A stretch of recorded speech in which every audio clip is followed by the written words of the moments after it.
All right. Oh, there we go. I have headsets. I have a drink. Oh, that's loud music.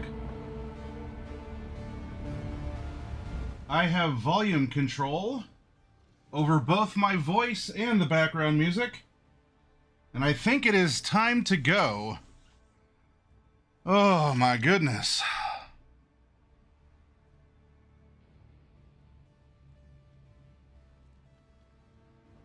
Yeah, Bane, it had to happen to someone somewhere.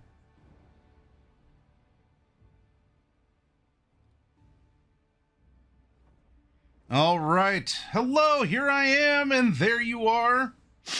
I'm letting go. Let me know when we get there. Hi, BK. Greetings, lurking while playing.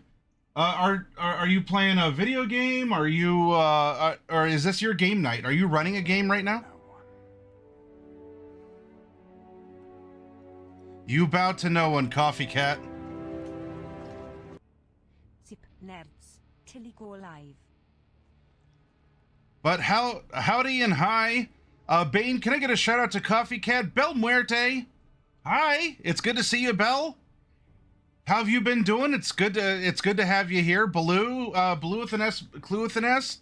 Also, it's great. And I'm really glad that you're getting these like best uncle ever moments.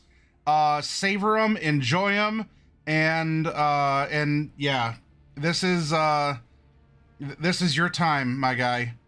Rosewolf of the book Devouring Horde. Hello. It's good to see you, Rosewolf. Ravenstar is lurking until Cyberpunk, and that's over in Coffee Cat's channel. And also, Blue, thank you for subscribing with your Prime Gaming for 20 months. You have a good streak overall here, and you're enjoying that solid orange belt right now. And in a couple more months, you keep up, you're gonna rank up too, Blue. S. Kevin says, D&D time, we got FF14 version, one exploded into new bodies, so now we're going to come to terms with that. Oh, okay. Is this... isn't there like there's an officially unofficial FF14 conversion for 5e? Of all shoutouts, I'm fastest with Coffee and Derek.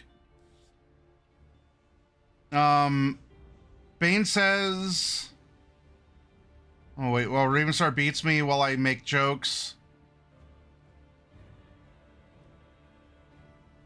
Belmuerte says that Bane now has a pizza button.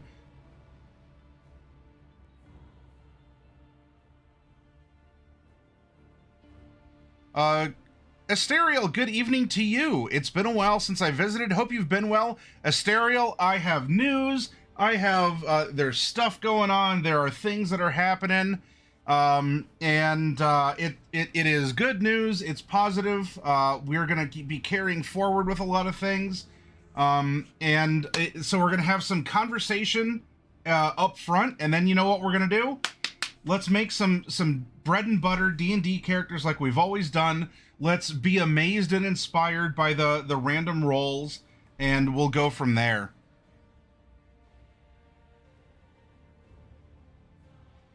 Fantasy Grounds added a pizza button in the app.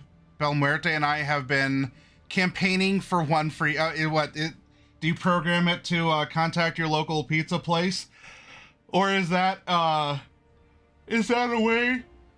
Do you hit the pizza button if you're panicking when your DM, GM, or ST is about to do something and it's a bribery button? Good news, everybody. The slime's flowing again.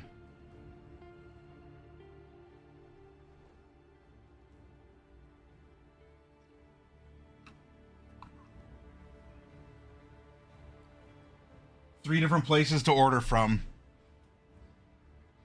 With more on the way, I'm sure.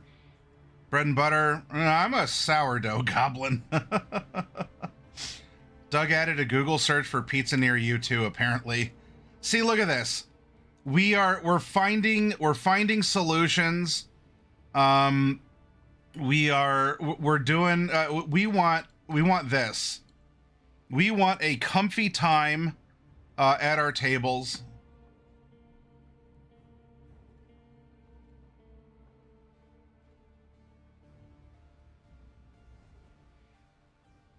Yep. Well, so it starts with pizza, and we'll see which other sandwich derivatives it goes into from there. And this wouldn't have happened without your ceaseless campaigning, Bane. But I am glad to hear that. And, well, I mean, if Bane and Belmuerte are here, at least for a little bit, with the experience you two have in Fantasy Grounds, that could possibly that could possibly be incorporated into the conversation about starting a new campaign. We'll see. Also, howdy, Big Slam. Good to see ya.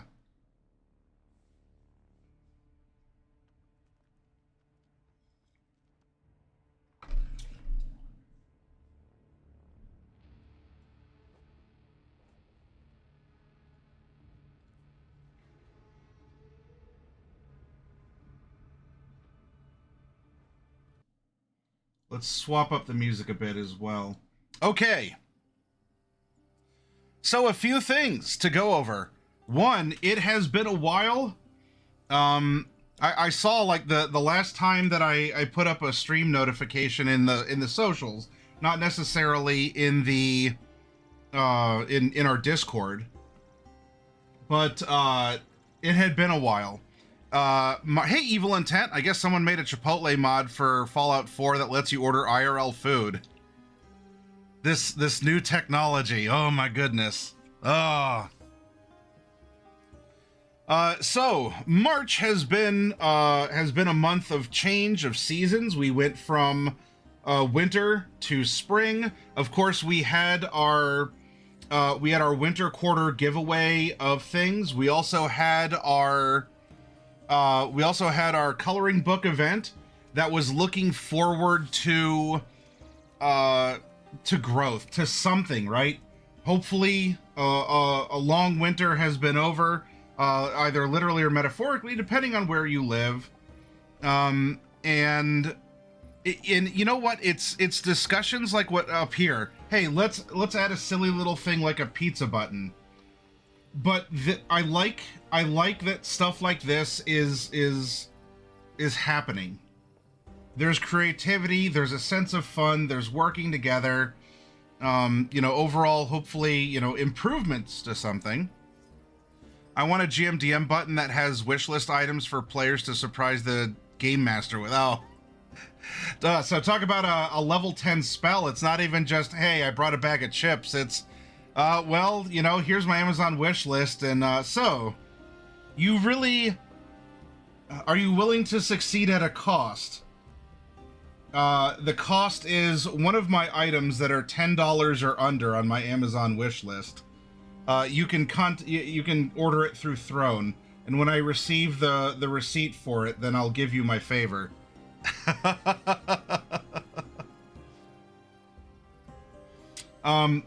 So yeah, for tonight, we have the usual assortment. All of these emotes are available to you all through many talented artists in the community, and over the years, we've developed characters and memes and moments, and then other channels that you might see use more commonly shared ones as well. These are all here for you. Enjoy them. Please use them. It's a subscription I pay for to expand your all's ability to post emotes over here on Twitch. I believe that these work on YouTube as well. If you're watching on other platforms, because I am attempting another simulcast over onto X and Rumble to experiment to see if it'll hold steady. Right now I don't have Phasmophobia going. That was the ultimate stress test, because that's an active video game and such. Right now, I'm able to simulcast to 4 platforms, and I'm currently using 12% GPU. I'll take it. and I have a monitor open to watch for spikes or anything. If you all do peek at the channel on other platforms, let me know how it looks, how it sounds, etc. I'd really be interested in that. Okay, so we have that. Of course, we have our manual of player character golems open, because this is going to be what will help us create our characters. And just in case we need to do some random number generation, we have random.org. Nice, tried and true. I use this all the time in our channel.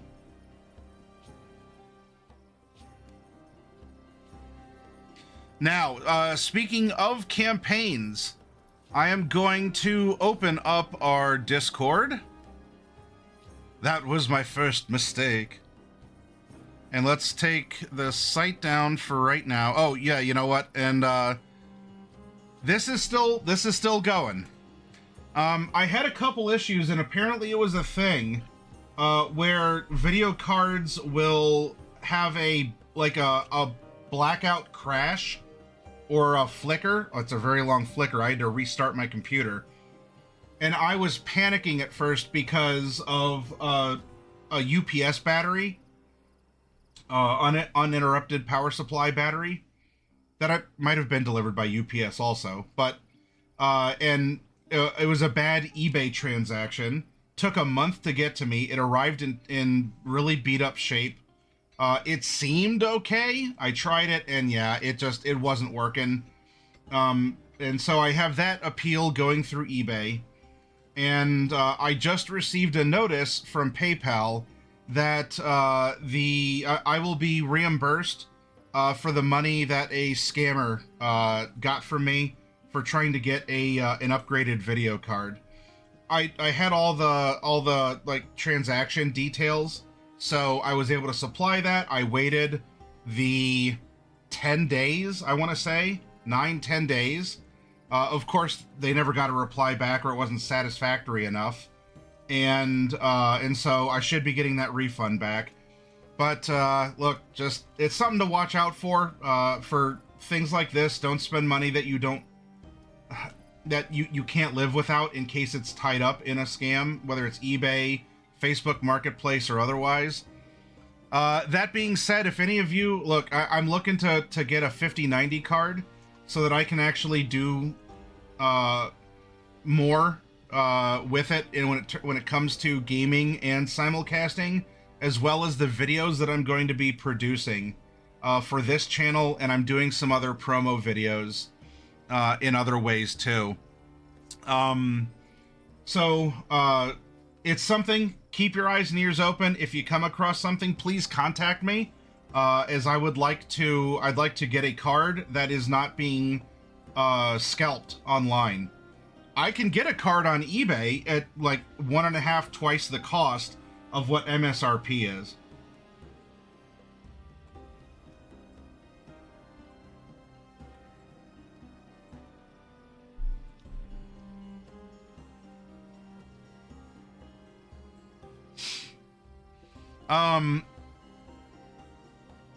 So that was that was a whole drama.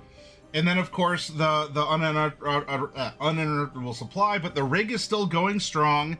As you can see, it's very colorful, very vibrant, and I would like your all's help in naming the rig. And it's not just a name. I can do all sorts of color themes. It could do some strobing. It could do in and out colors. Right now, it's just like a rainbow cycle of everything. Right? It's all the colors at almost all the time. Things are happening inside of it. It's a good show off of that. But I am certainly open for name suggestions, and that is going to come about with the next event that is going to be running. And that's over here in rigged capsules. And you can see up above, we have RGB here. The green bar is this event is rigged. And this is in regards to continuing to sell off assets of The Office, things that I've had for a while. These are These are role-play books, some of which are rare or were Facebook acquisition, or not Facebook, Kickstarter acquisitions only. There's miniatures, painted or unpainted. It's going to be a good variety of stuff. And as this says, all of the minis included are still at an extreme MSR/singles market price advantage and will be over 50 in value. So all the capsules are rigged, but they're going to be rigged in your favor. For example, one of the prizes will be worth at least $150. And that is not nearly the price that I'm asking for the capsules. But I want to use the capsule machine. I want to dust it off. I want to have some good capsule fun again. And this is going to be a fundraiser for the channel, for equipment, to go in towards things. What I need to figure out... Also, hi, DNMs. I need to figure out the way to integrate something more like Ko-fi, K-O-F-I, Ko-fi, coffee, into this mix, since there's things that Streamlabs cannot process, and I don't want there to be lines crossed or blurred when it comes to those of you who just support the channel and say, hey, buy yourself a breakfast burrito, dude. Thank you for being who you are and what you do, and shooting over some funds that way, or to put in towards something that would go towards, like a model or paints or something like that. Whereas Ko-fi or Ko-fi does not have that kind of a distinction. And I want to make sure that I'm using the various services fairly. Now it's not something... Why don't I have a throne list? I don't... Bell... It's something that I thought about, but... It feels like it's... How do I put it?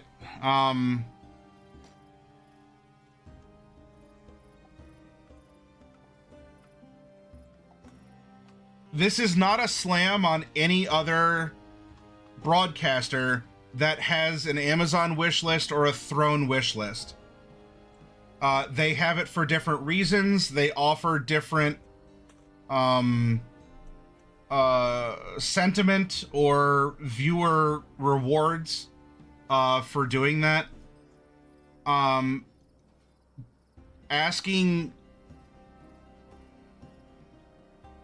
Asking a stranger for stuff doesn't feel right, and I'd rather earn it. Again, this is not a slam on anyone else. But just, I don't know, just putting a list of things out there, and it doesn't feel the same as me being able to also offer you something. Especially if it goes on to support these hobbies and sitting down with friends at a table or something. I could be wildly wrong. I could be misjudging the current culture of this platform or the nature of streaming, where the fact that I don't have a wish list is actually offensive and shocking to a lot of people. But that's been the reason why I haven't put up something like a... where I haven't put up something like that.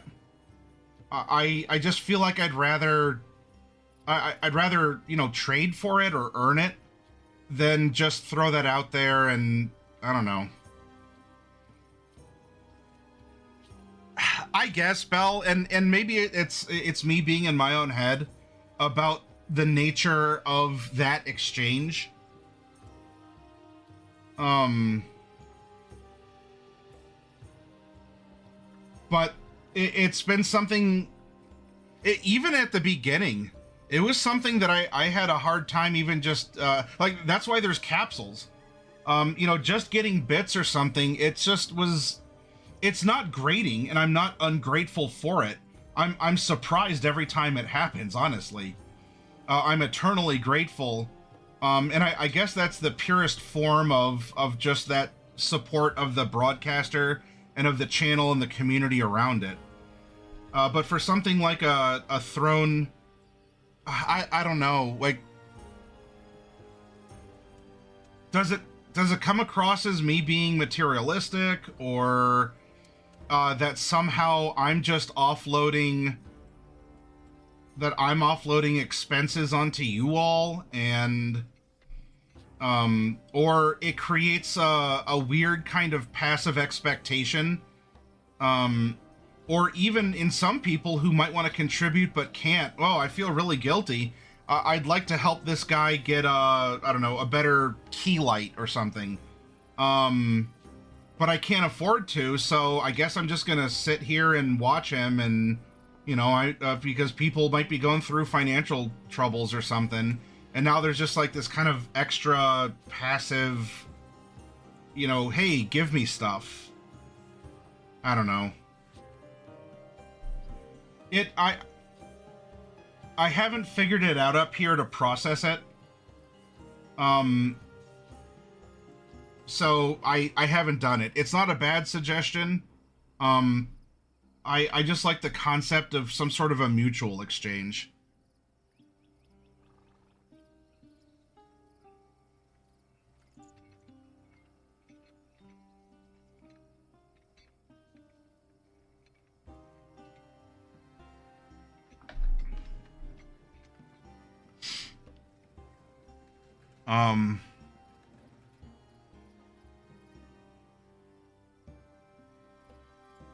Hi, Lucius. How you doing?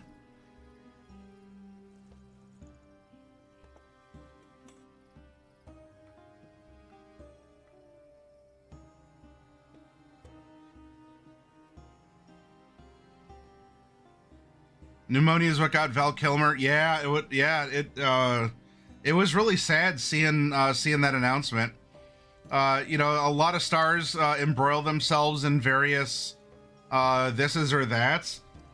I don't think I've ever really heard anything that was like terrible about Val Kilmer. He's been in a variety of movies, you know, westerns and military and fantasy and comics and everything, right? If anything is kind of almost sad about the passing on top of that, and I made commentary about that, it's that a lot of articles will associate Val Kilmer with Batman, which, yes, he played a version of Batman. And I understand that if you're writing articles, you want search engine optimization, and Batman will get you more clicks and redirects and put you in front of more people than, you know, Doc Holliday and Tombstone and Top Gun and all this. But having him brought up as Batman is... I feel like that really undermines his career. I feel like it really does. Blues,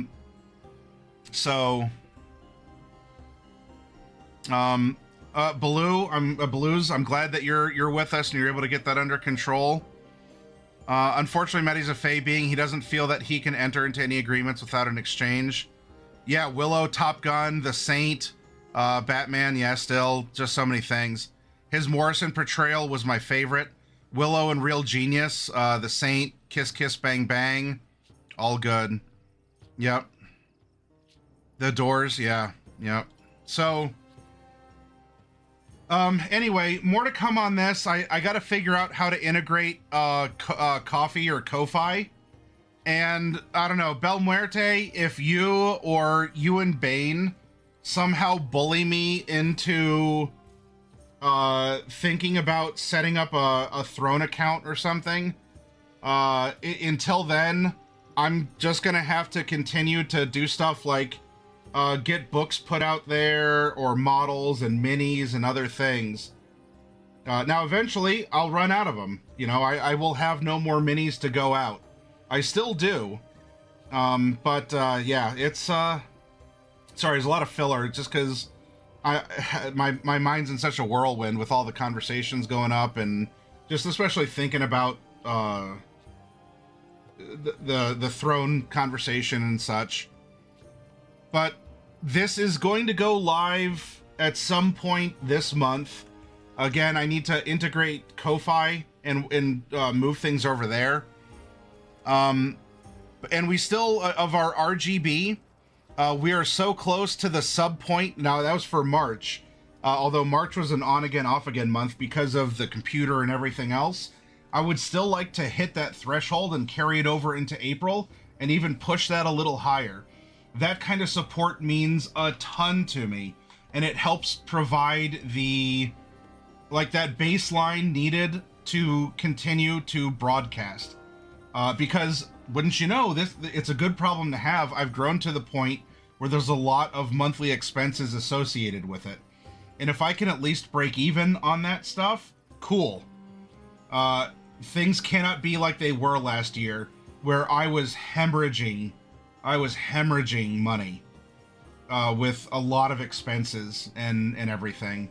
So I want to find these ways to have fun with you all, edutain you, and you know, work with you. Let's create characters and let's do some cool stuff.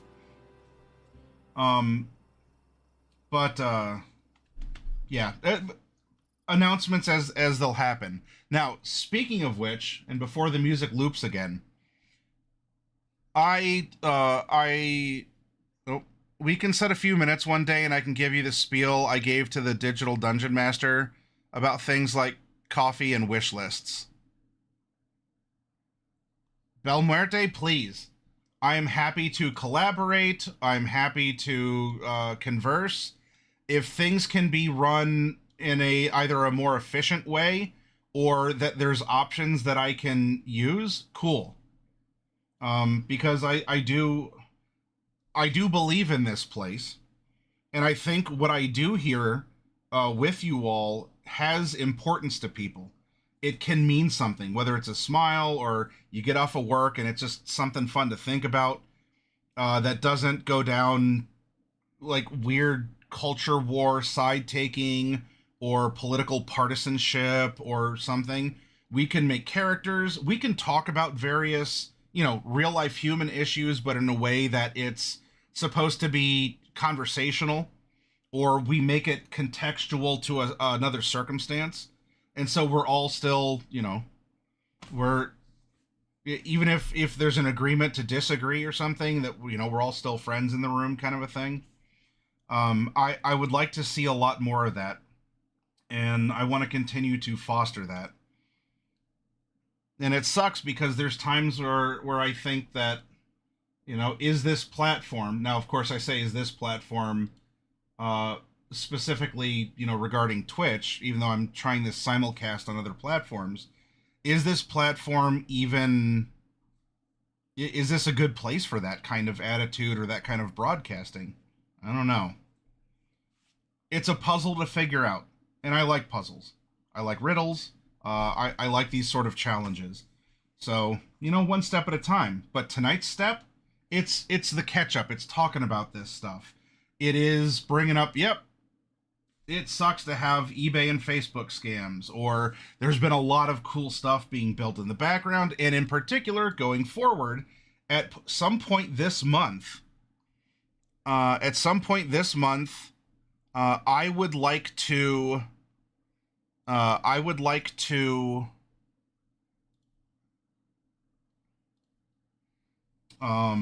recruit from you all out there.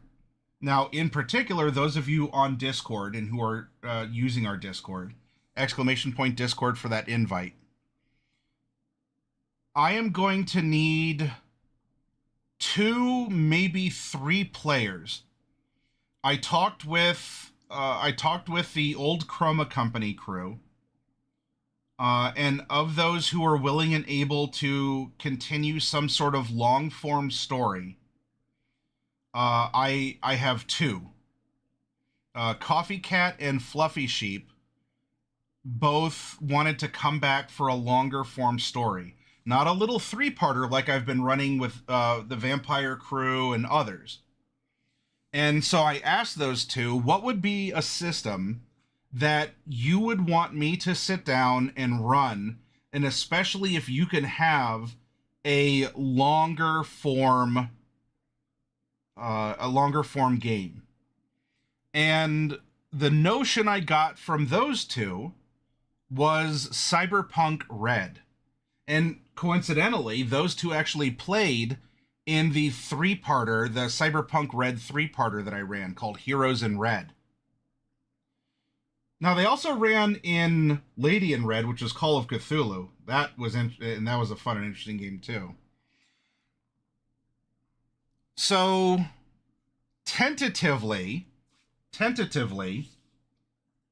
not tentacly, tentatively, I would be looking for 2 or 3 of you who would want to run in a Cyberpunk Red campaign that would be longer than a 3-shot and probably shorter than the 4-year Chroma Company Epic, where we went from session 0, level 1 to like a post level 20. Tentatively, it would be Fridays from 9 p.m. Eastern until 1 a.m. Well, also Eastern, but from 9 until 1, so about 4 hours every Friday is the tentative time that I'm thinking about setting aside for a weekly Cyberpunk Red ongoing campaign.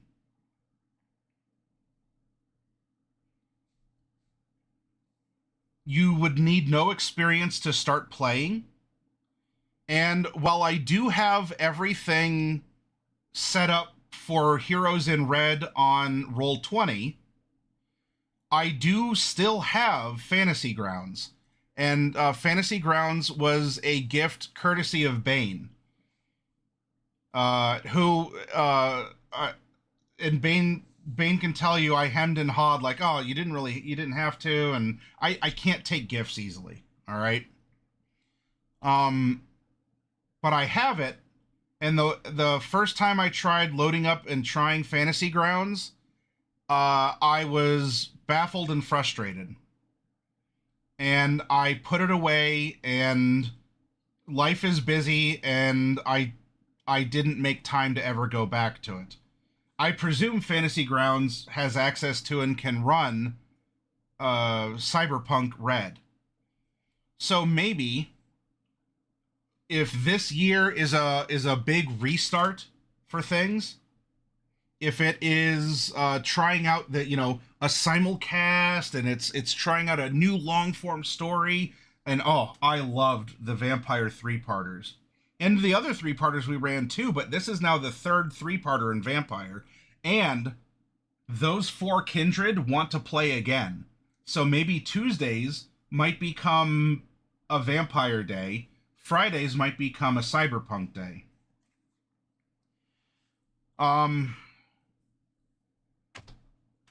But what if I give Fantasy Grounds a try? Now that is, speaking of things like, no, I don't own, like, I have Belmuerte, I have Fantasy Grounds, the platform. That's what I have. Like, it was whatever bare bones comes down with the $50 like pro lifetime tier.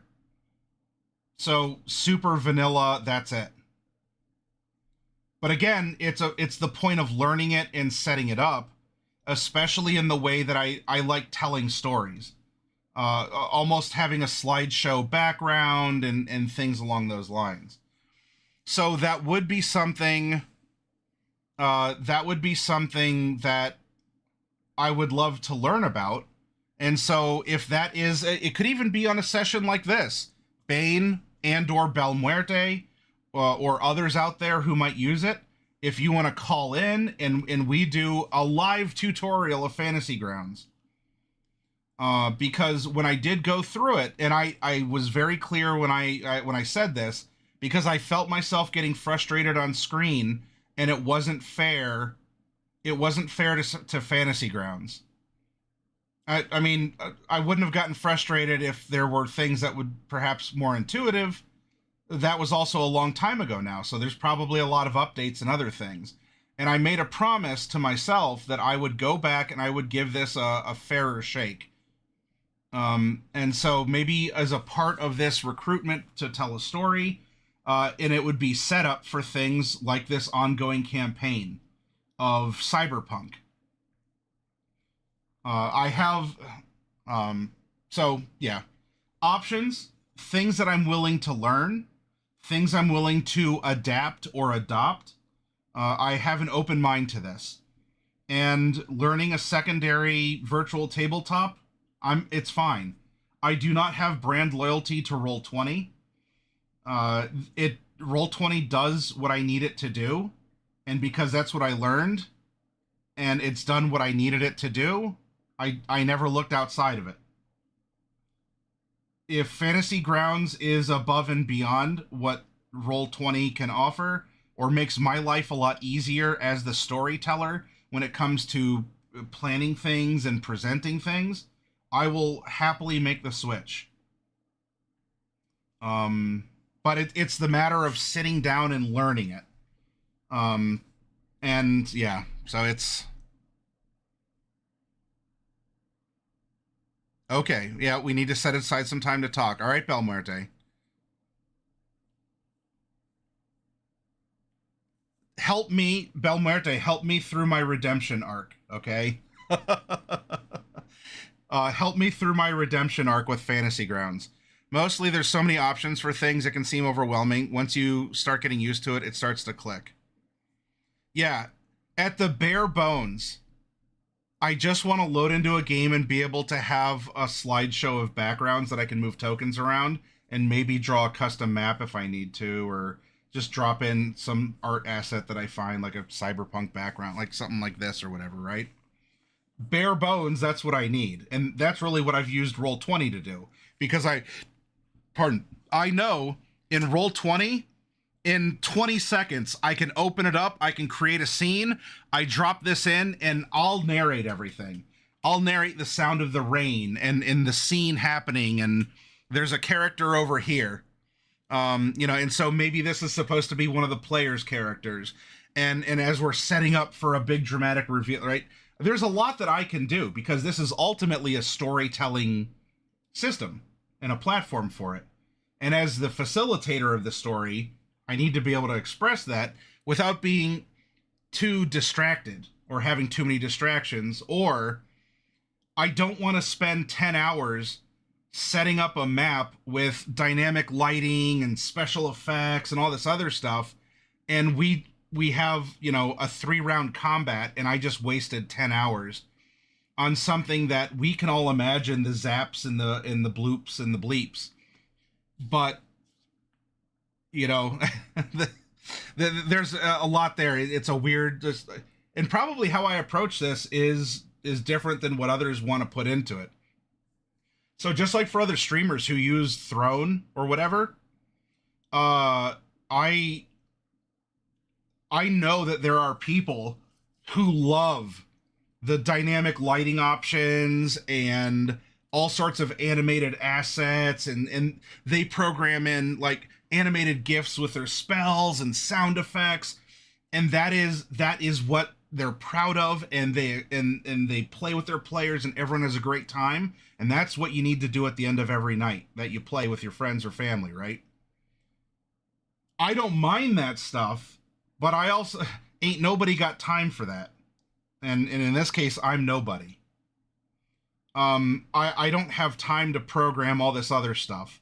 If one of my players wanted to, oh, please, cool. That would be awesome.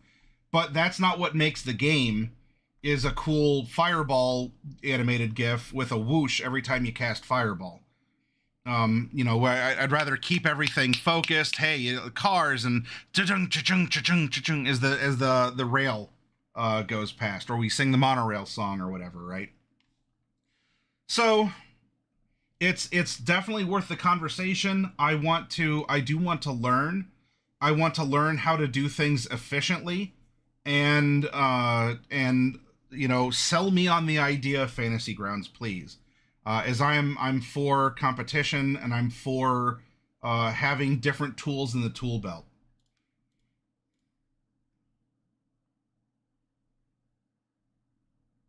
And there's a tutorial coming out.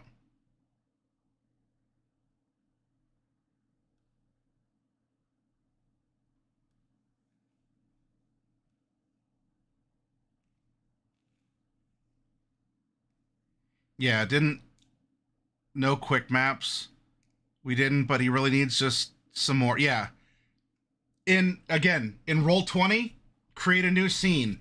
60 by 40. Load in this sound, repeat the sound, drag a photo. I'm done. That's it. That's my scene. I can do that in like 20, 30 seconds, and then this gives us hours of playtime. So,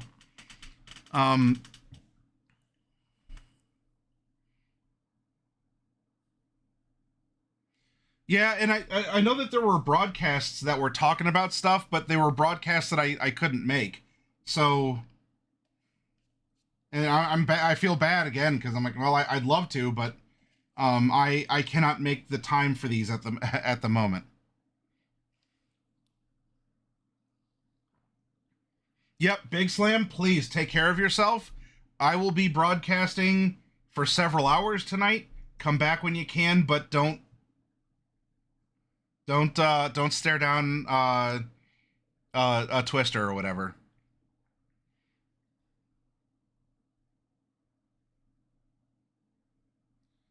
Yep. So Bane, if that even if that little bit of time, if I have to spend 10 hours on the setup, but that saves me 200 hours over the course of a campaign, I will pay that price up front, especially if I'm just starting a game. We're just getting going.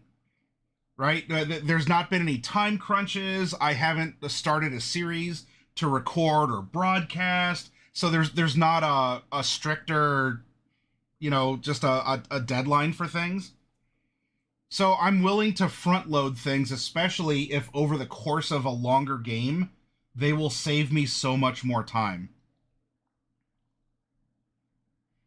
And by the way, thank you for those of you who are getting in your minis and other things. I'm delighted to see the collections. This was when I was sketching stuff for you all. But we see that collections are starting to come in. Thank you all very much for the support. If you are comfortable taking a picture of the things that you get, then I would love to see the collection. Like, did it make it in good shape? Are you happy with it? Are you proud showing off this? Do you feel like this was good value for the fundraiser? Again, you all were getting minis off me for below distributor price. And so while I was selecting things and whatnot, I hope that the selections were great. You saw different themes. You saw I was trying to give you useful items that you could use or use as a stand-in for something along the way. And yeah, and in fact, Miller here. And by the way, all of you who did this should have gotten at least one, if not more, rares in your collection. And in fact, Miller here ended up getting a very rare and even an expensive piece in the marketplace, the red Draco Lich. The red Draco Lich. That is a rare and expensive piece. So congrats to him on getting everything in. It looks like everything made it okay. If for some reason something didn't make it in good shape, oh, Ashara? Ashara over here is a named character from Tomb of Annihilation. That's another rare piece from that set. Gold Dragon, that's a rare piece. If something didn't make it or was somehow, I don't know, busted, please let me know and I'll see what I can do to fix it. Because I don't ever want to be compared to, an eBay scammer or a Facebook Marketplace scammer or something.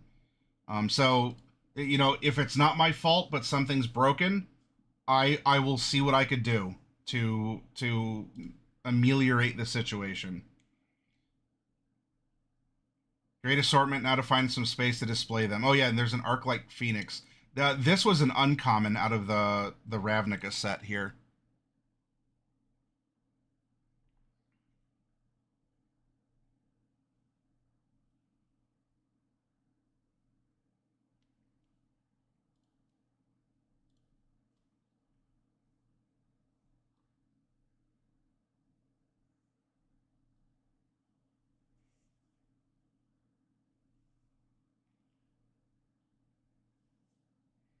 Yeah, DQ, whenever you can or you're comfortable doing so.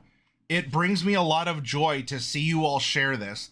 And this also helps to act as a kind of feedback that I am good. I am good for shipping these out to you all. That you do get the prizes. That you do get this stuff. You do get the thank yous. You get all of this. That they're packed with care and that they reach you in good shape. Yeah, I know. I saw we're supposed to get thunderstorms a little later. The monk and the invisible monk I got gave me character ideas.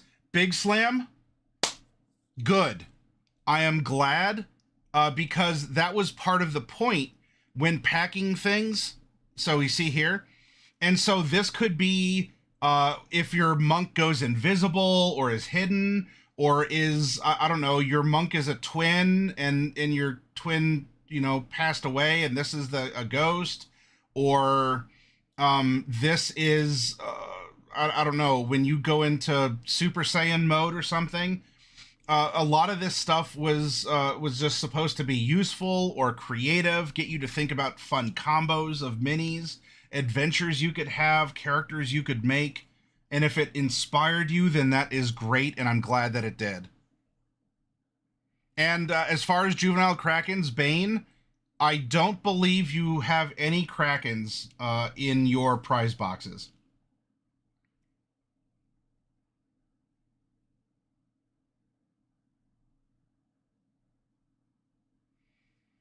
Oh, Bane, yeah, I need to actually open my boxes. It's been that kind of week. Well, they're only just rolling in this week, so don't feel bad about it. We're all busy, or there's other people, places, or things that demand our attention. So take care of it whenever you take care of it. And for those of you who were a part of the Adopt-a-thon and participated, please do post if you're comfortable doing so. Please post here. And you all will notice there's some consistencies. Wait a minute. What's this over here? Huh. That looks a little familiar with... Oh. What's this over here? Or... Oh, Kragar. Kragar got in on this too. What's this over here?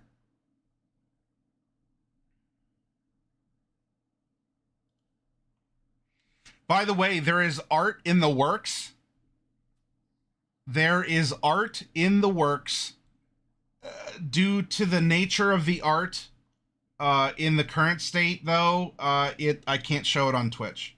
Not that there's anything explicit, but it's...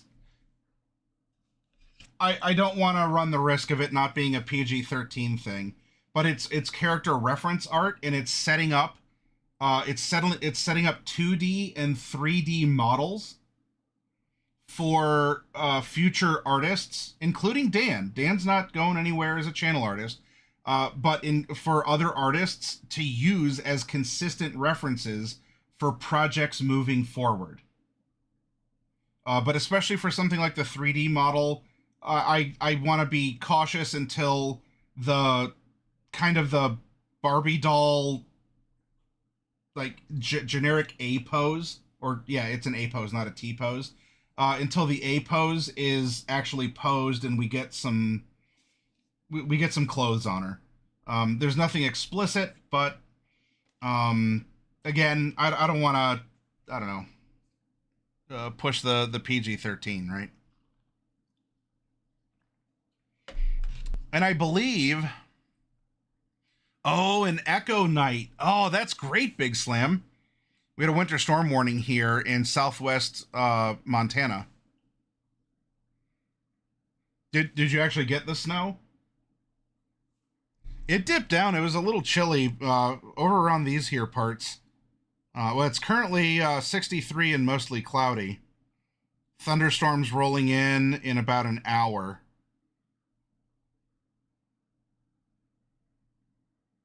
Whew. It's going to rain most of the week here.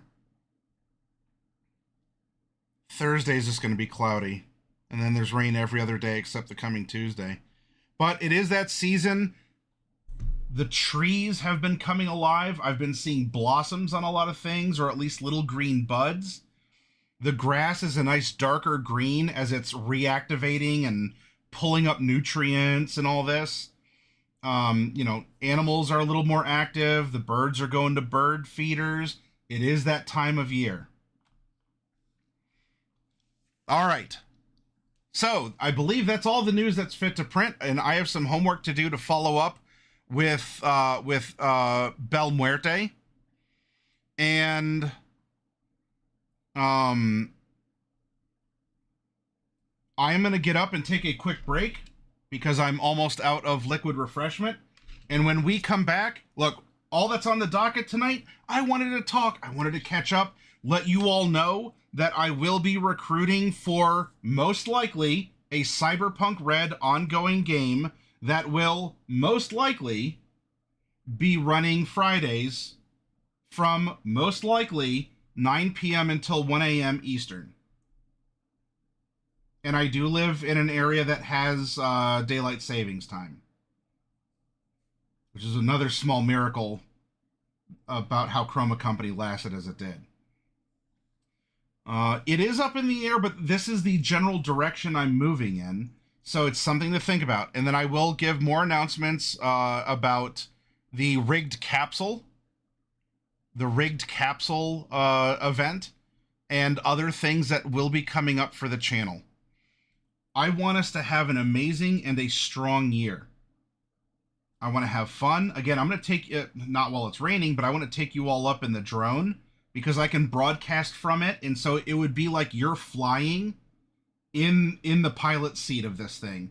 And we could go out to public parks, and we can go out to the lake, and we'll have some zoomies, and we'll get some inspiration, see landscapes and all this. I just need it to not be raining, and I got to do some experimenting to figure out the best way to broadcast it. But I know it can be done. Anyway, I'm going to go to a break screen. Give me about 5 minutes to get up and stretch.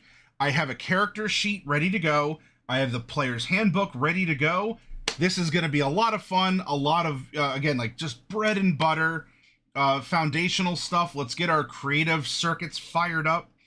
And we're going to make 2 characters tonight. We'll have a lot of fun doing it. So, hold on tight. I'll be right back. Give me a couple minutes. In fact, we have our break screen right here. And as you can see, we had winter before, and now that we're past the equinox, here we are. It's a new beginning. Spring is dawning, and it is time to have some fun, do creative things, learn new skills, and just go forward from here. So hold on tight.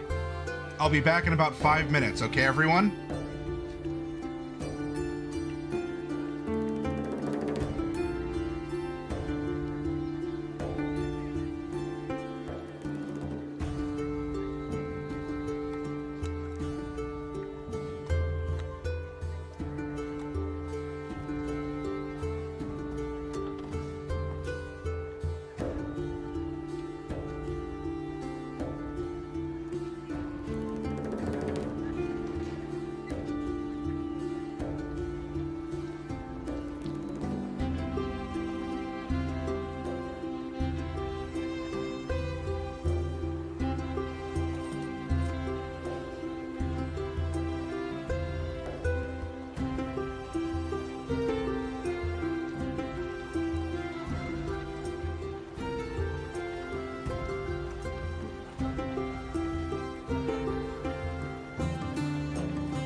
Okay, here we are.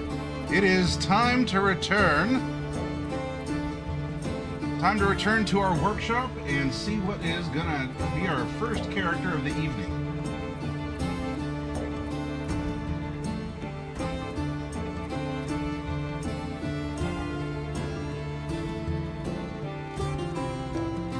We go from our springtime break screen. We're now over here to the workshop. We have RGB on the main screen, and up above with our three different goals. We have our follower goal of hitting 5K followers, and I'm going to do a fun storyline event when we do. It'll have some interactive elements. It'll continue to advance a greater narrative about the mascots. It should be a lot of fun.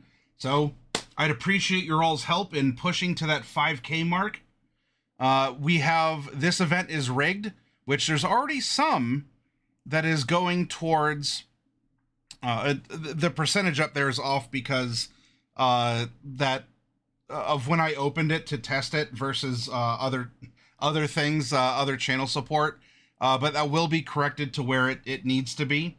But we went over that, and then of course we are one sub point away from the March goal, and considering March is on again, off again, I'm really close to it, and I love your all's help there. If this channel is something, if this is an expenditure that you can direct your gaming, your Prime Gaming sub to, or if this is something that is worth that $6 a month, or if you go to a higher tier of support, I would sincerely like the chance to earn that from you and to continue growing that level of baseline support here.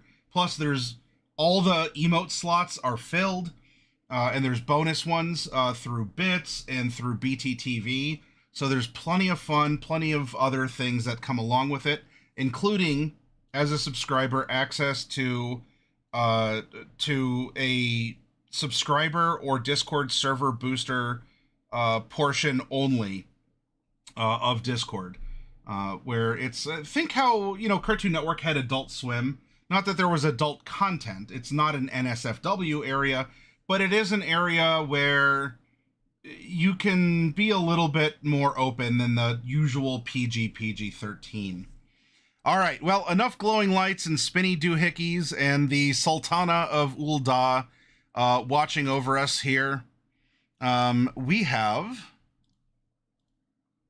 a character to build.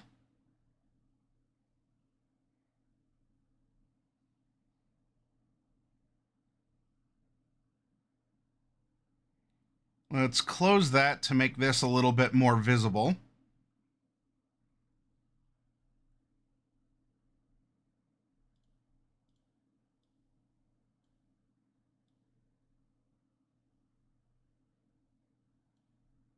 Okay. A bowl of chili? Spicy, beans, no beans? Do you throw cheese and crackers in there, Big Slam? Is this a secret family recipe that you've had for a while? Oh, you did unbox your minis and posted them up. Let's take a look-see. Hoo-wee.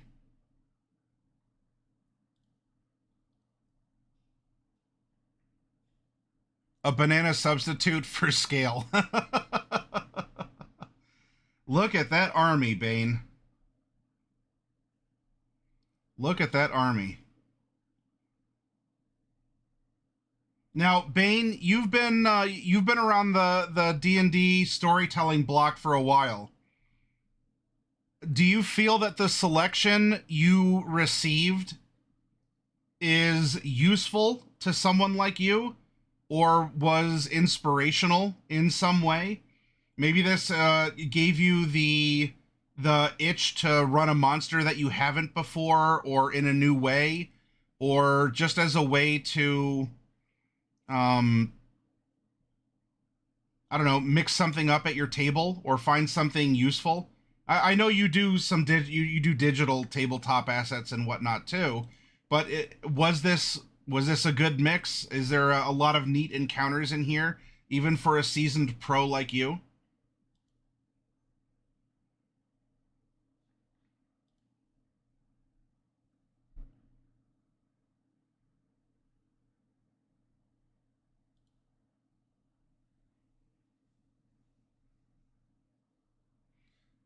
My players are all going to suffer a TPK. Quote, but I needed to use a bay here. We were level 3.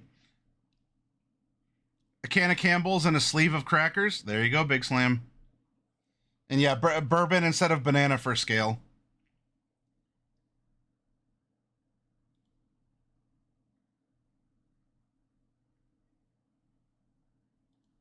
All right, we're going to get some fantasy music playing in the background.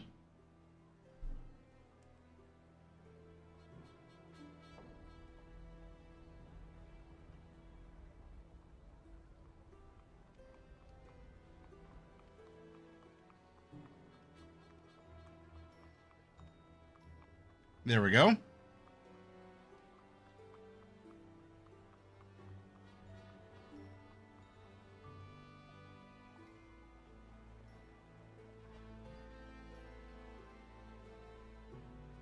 All right. For those of you who would like to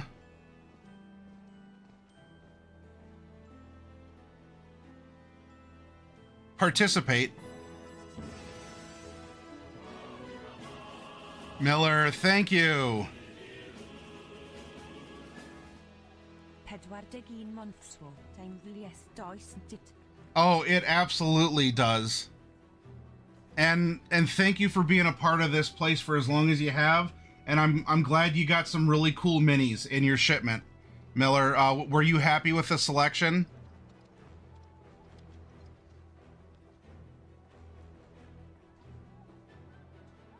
All right, this is the template we're going to use, and you can spend inspiration points. You can spend your channel points, your inspiration points, if there's an aspect of the character that you would like to meow. Yeah? Well, hello, thank you for joining us. That's so nice of you. Oh, it's so nice. Yeah. Thumpy, thumpy, thump. Okay.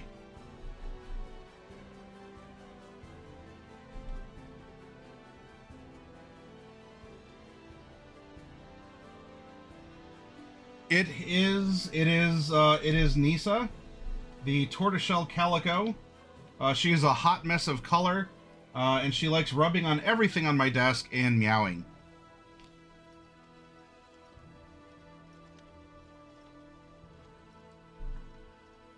Well, it won't lock in, Bard, but you can roll for class, Miller. Big Slam. All right, I'm going to open up the queue for workshop dice rolls.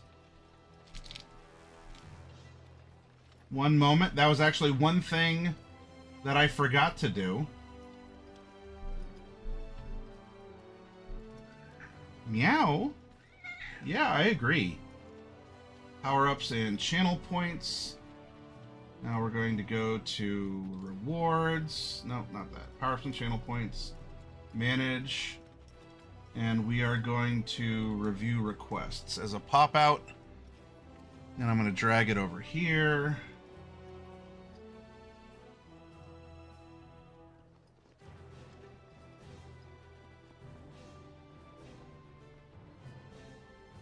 All right, and Rosewolf wants background. Okay, I have that open. There's other things you could roll for. You can roll for alignment. You can roll for... You can roll to meow. Yeah. There's a lot here. So if there's an aspect to the character, ideal bond and flaw, or personality traits, then it's here. Now, because we are in 2025, I need to say that we are using the 2014.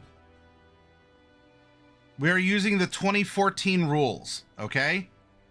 Many of you, if not all of you, should have this book. If not, your friendly local game store may still have it or be able to get it in for you.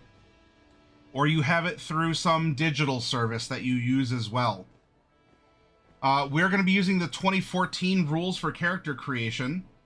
We did make characters in 2024. I don't have an I don't have a workshop set up that is able to show off that the same style.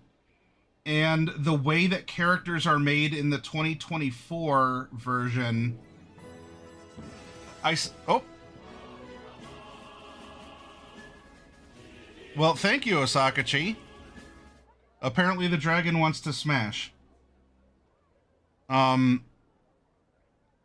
got the book? I'm very glad, Rosewolf. And this isn't to say, because when we went over the book, it's fine. It's very well organized, great art. I understand, whatever, any addition or whatever decision as contention. The stress on character creation is on efficiency, but there's also a big stress on the mechanics of the character over a lot of roleplay prompts and tables like we get in the 2014 version. So the characters we make here could very well be made in a 2024 edition, but until I find a way to consistently present the process, at least not without Wizards sending a takedown request or a copyright strike threat on YouTube like they did when we went over this last year, until I can find a way to not have that happen, we're going to continue making 2014 characters, because the characters we make are not gimmicky by the way of I'm going to teach you how to make the Hulk in 2014 rules, or I'm going to teach you to meow, apparently. I'm not going to teach you to min-max. I'm not going to teach you to do character optimization. There's forums for that. There's plenty of discussions and videos for that. That isn't bad. Sometimes it's fun to do. Just learn the mechanics, push the math as hard as you can go. Run some sort of like hardcore extreme campaign with characters that if they're not min-maxed, they will stand 0 chance instead of a 5% chance of living, right? But when we do this, we do it with some heart and soul, and we make characters that may not be optimal, but they're playable, they're believable. You could sit down with this character sheet and understand the character and get into this character's life or lifestyle or decision-making or meowing or anything else, right? So if you're new to this process, well, you're going to see it unfold, and I want your all's help. We're going to roll some dice in chat, and we're going to go from here.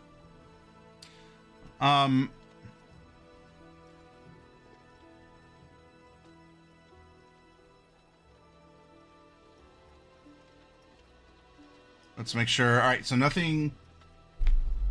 We still have. Yeah, you can't get up there. That is definitely not a place up there for you. That'll be a bad time if you go up there. Yeah, you can dream, though. You can dream. Yeah. Is that it? Can we start? Okay, thank you. Sigma, on the wall. Who's the skibbidiest of them all? Me, I'm the Sigma. You underestimate my skibbity powers. Let me show you how skibbity I can be. David now months of lurky. Thank you very much, Craigar. 29 months of lurky. Well, don't, I guess lurk away or don't lurk away. We're going to get going in our character creation. In fact, Craigar, before you do anything else, would you please type exclamation point 1D100 to get us going?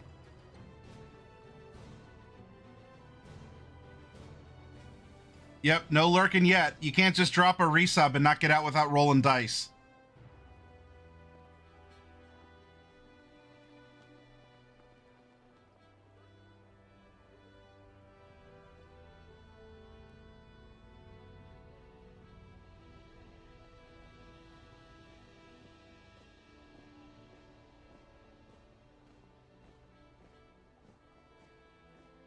Look at that. He actually did it. The fool. Oh, there he is. Okay. 42. All right. So on our character creator,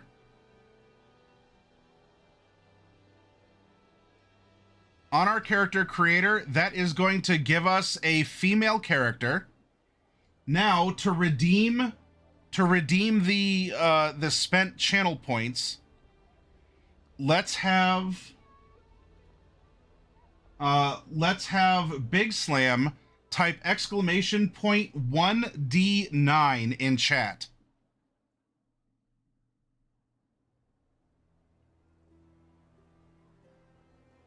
Five, a half elf. All right, our character so far is a female half elf.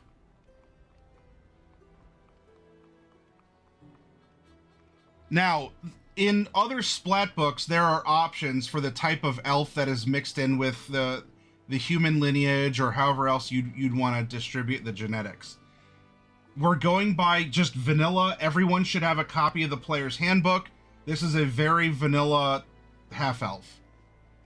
All right, next up, Miller. Will you please type exclamation point 1D100? We're going to use balanced odds, and I want you to tell me what is the alignment of this character.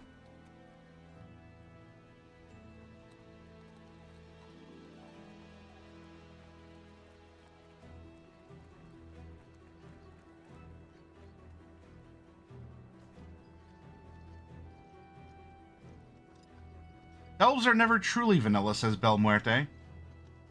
They all do have a spice to them.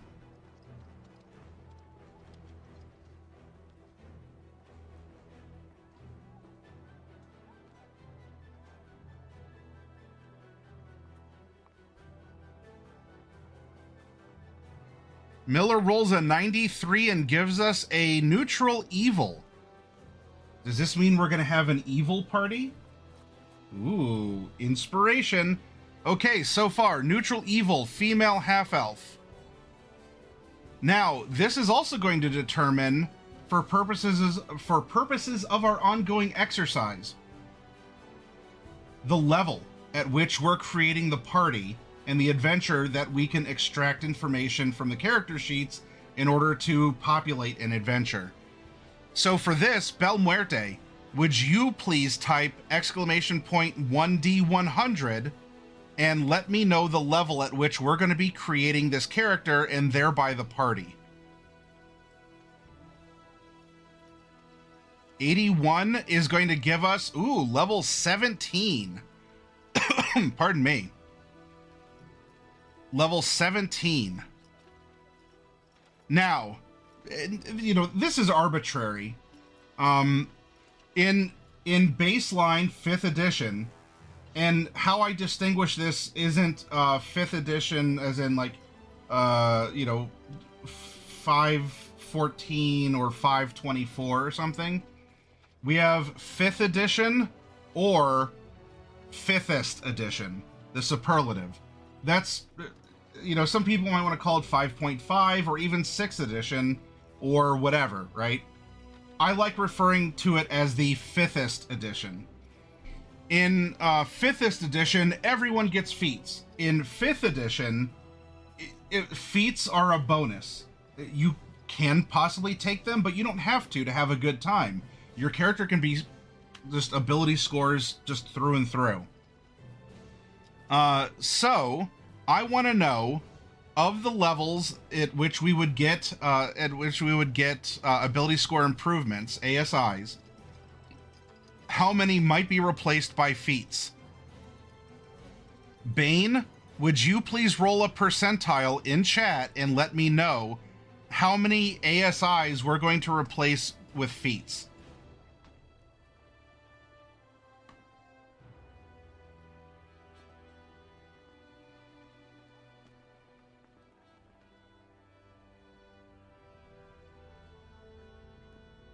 $93.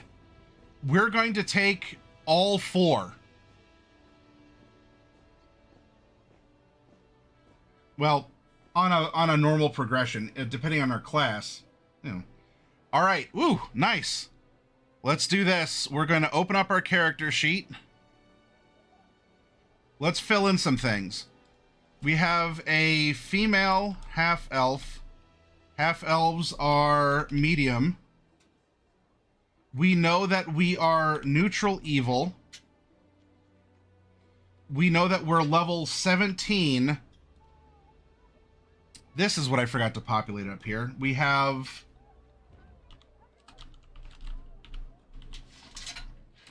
Ma'am, hey.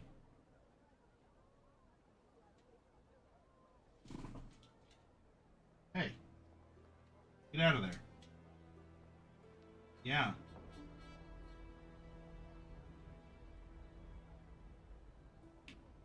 No, I see your strategy. Hold on, everyone. Hold on. Ma'am. You can't go up there. You can meow at me, but you're not allowed up there.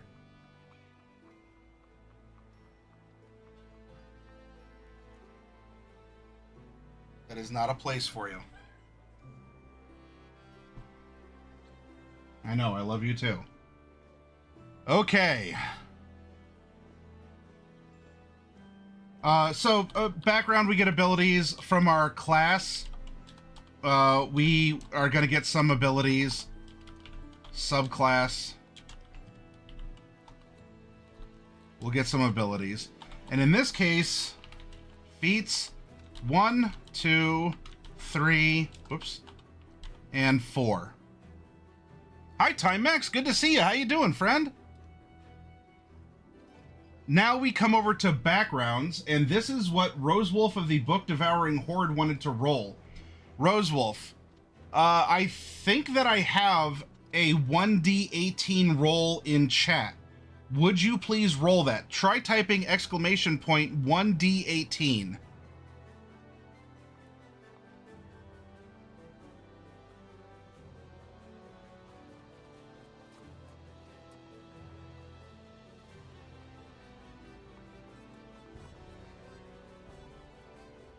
You're dodging tornadoes.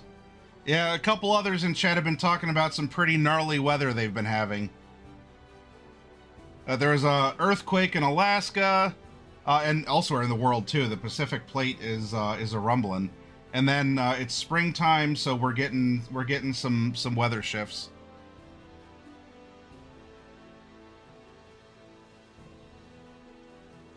Rosewolf, are you here?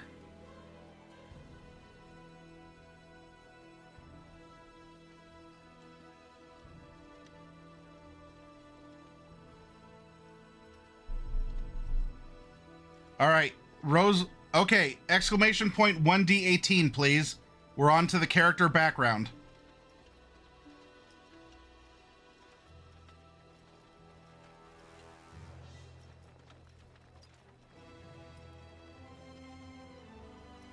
Background 11. This is a noble.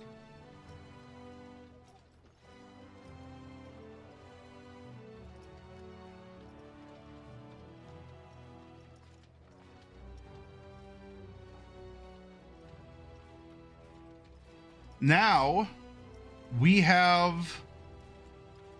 I don't know if we're at producer's level of that yet, Craigar.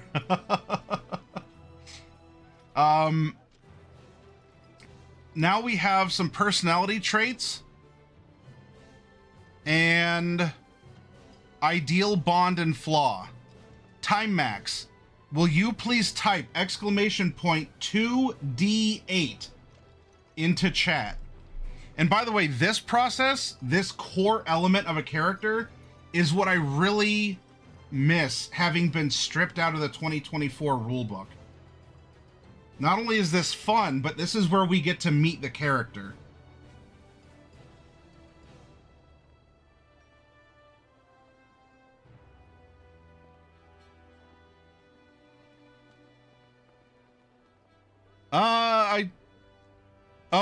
Time Max, I don't think the command went through because it looks like it was you accidentally were replying to Bel Muerte.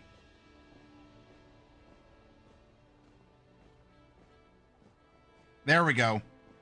3 and 1. Over on the character sheet, I am going to put the numbers 3 and the characters in the number 1. Now, Who else is out there that hasn't gotten to roll yet? Is there a lurker who'd like to come out of lurking in order to roll some dice? BK, Diadems, Naziro, Impulse Power, Rasta Funk. Is Baloo's Clues still out there? Has anyone not rolled yet?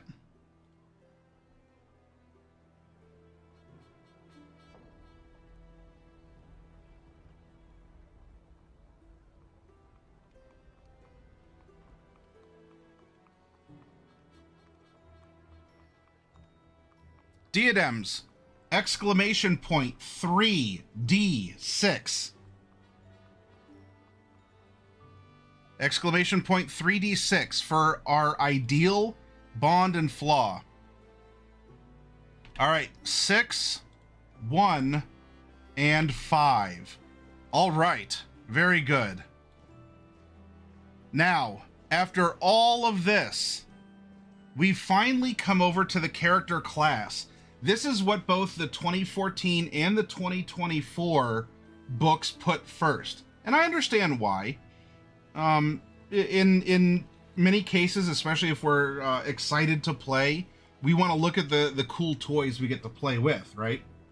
And that's our class. It's how we do things in the world, not who we are or what we are, but it's how we exert ourselves in the story world. For what we do, we got to practice some temperance, some patience. And so, rolling this, Miller had locked in this roll. Miller, I would like you to type exclamation point 1D12.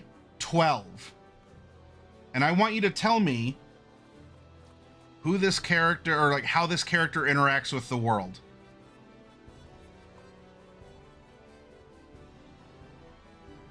Also, Cowlaholic, you can roll in on this as well.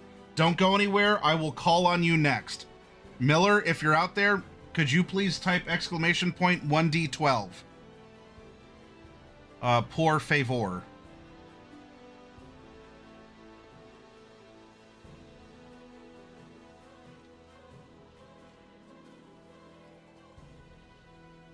Lands on a cleric. A cleric, you say? All right, Miller. Which kind of cleric? Exclamation point 1D8.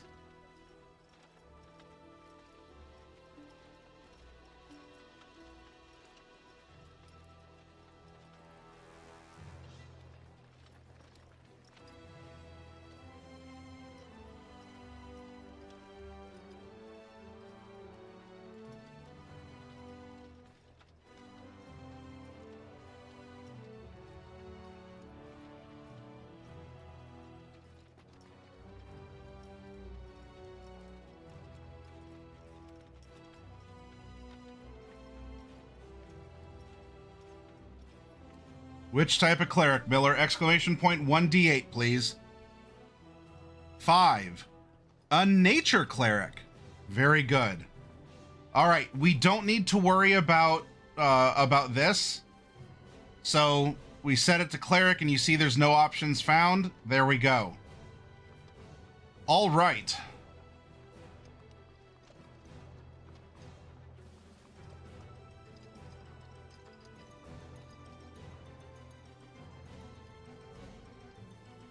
Cowlaholic, would you please type exclamation point 1D100? 1D100. And as you do, I am going to type in class and level. We have cleric, and then in parentheses, nature. And our background is noble. Player name, you.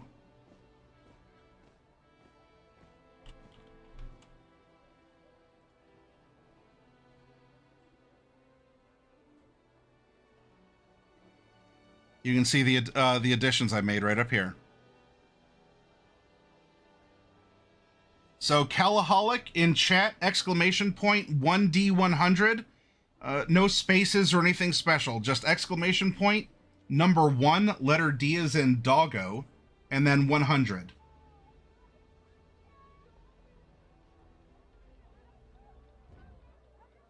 Well, I suppose if we're making a nature cleric, it could be you that way.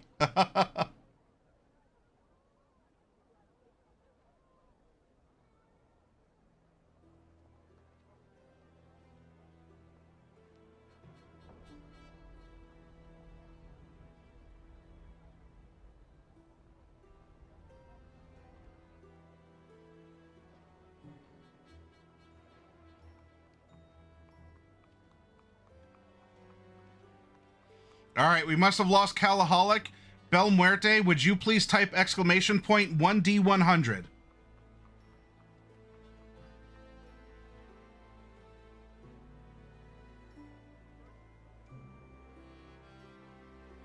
Lands on a 27, and that is going to give us the age range. We have a young adult.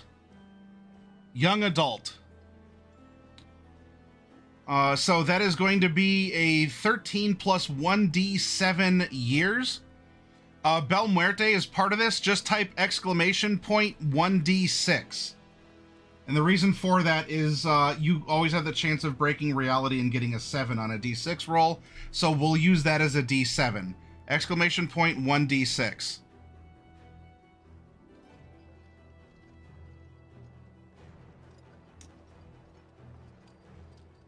Well, that's weird. Why didn't it give a result? You shouldn't be on a cooldown. Especially not after doing a percent, like a different dice command. Bel Muerte, try 2d6. And we'll use the first number that comes up there if the first command failed for some reason.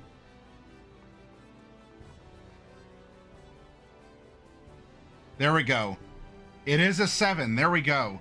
So, we have an edgy young adult. Age, young adult. We are 20. Now, how tall are we? Bane, would you please give me a 2d8 roll? And Big Slam, can I get a 2d4 roll, please? Bane with the 2d8, Big Slam with the 2d4. Bane says 7 and 8. We're adding 15 inches to her height of 4'9". So she is 4 foot 24 inches tall. And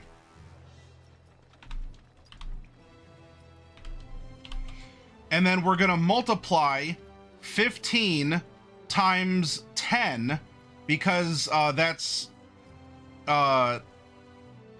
we have 2 and 5. So that our weight modifier there. So that is going to be adding 150 pounds.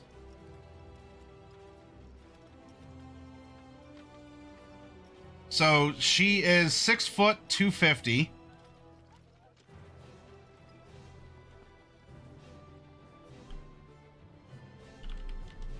Or wait, did I do that correctly? It's been a minute, and now I'm doubting myself because I was thinking of different modifiers. Because the weight modifier was 2d4.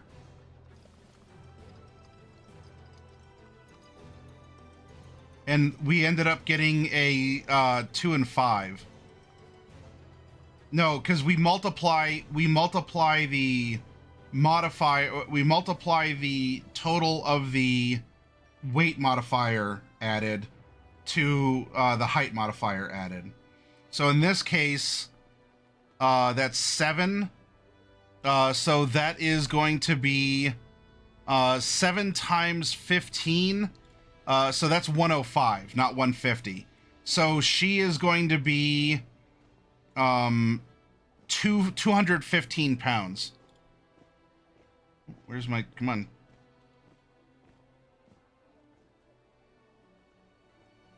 Hello, PDF? There we go. She's 215, 6 foot, young adult, half elf. 20 and elf is, well, she's only half elf. And when we do the calculations for this, so you all can see here, I have it broken down to, I guess, the implied or recommended natural age limit for each of the character races. So in this case, the implication is that half-elves, they don't live to be 700, like elves in, if you see here, let's go to, I don't know, we'll just go to Drow. 750 plus, that's because the player's handbook of 5th edition brings that up as a lifespan limit, right? So for half-elves, it was more around 180. They get about 2 human lifetimes. So in this case, well, elves are implied to reach some sort of, I don't know, legal age of majority or cultural recognition of adulthood. You know, in Japan, it's 20. In the United States, it's 18 or 21, depending on what you want to do. For elves, vanilla PHB, it's 100. In your world, it could be different. The entire aging process might take longer.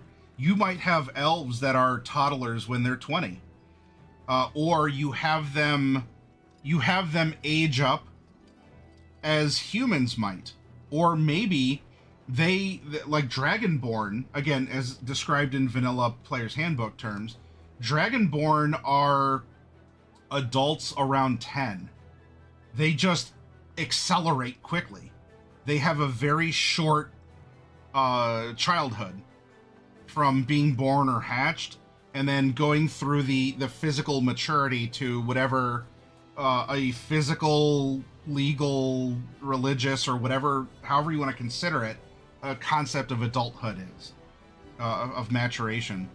And so we all like playing around with, well, you know, my elves will live forever until they just die from a battle or something, right? Okay, that doesn't necessarily make a character overpowered in any way. It's an interesting part of the world. At one point in time, my elves were the shortest lived race. I know, it's weird, isn't it? They died of natural causes around like 35. Can you believe that? What do you think about that? Okay, meow. But think about that too. How quickly do you want them to mature? In whatever way. There's so much that we could go into from prompts just like this, which is why we do this exercise. But in any case, well, hey, Big Slam, she's a nature cleric, so she ate her Wheaties. She's a big girl, and you know, she's very, very natural here. All right, we have our variables. Now it's time to open up the character sheet, and you'll see, well, we have a bunch of placeholders. What does this mean? Strength, or what does this mean? What is 15, 14, 13, 12, 10, 8? What is this? We're gonna get there. Before anything else, let's meet who our character is. And we are going to do that in chapter 4.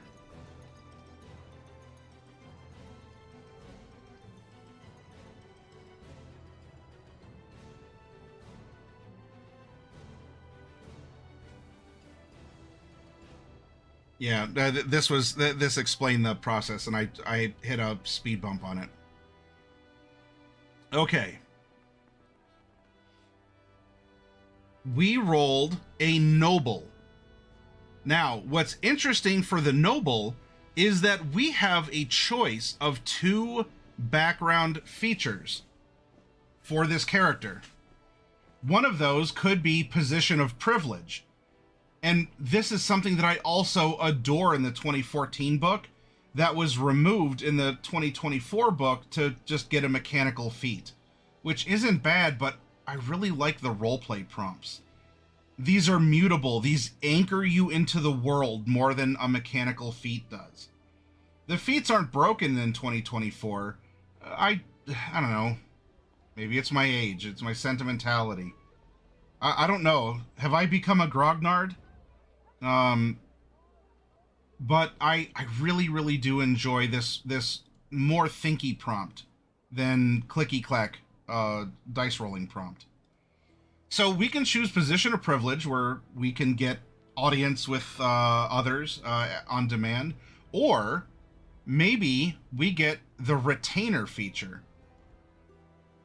And before we make that decision, let's continue meeting who our character is and have her reveal herself to us. So we come over here and we see that by being a noble, we're going to get history and persuasion as skill proficiencies. One type of gaming set. Kragar, type exclamation point 1d4, please.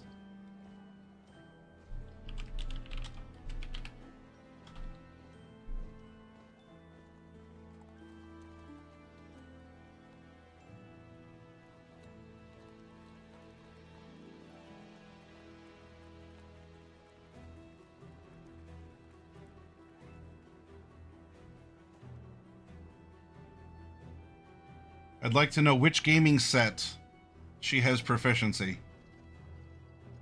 With which.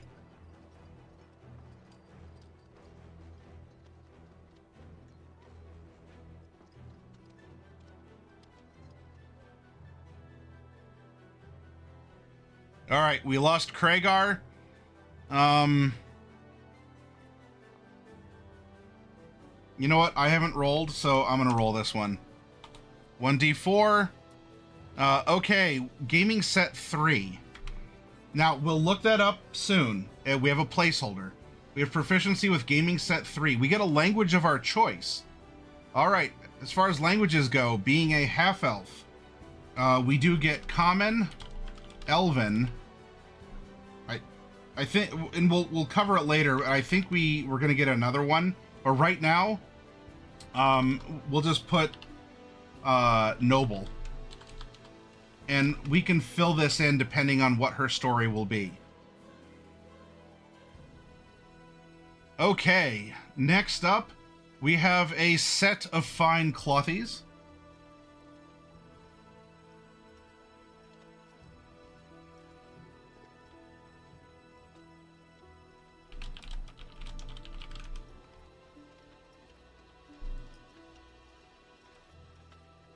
A signet ring,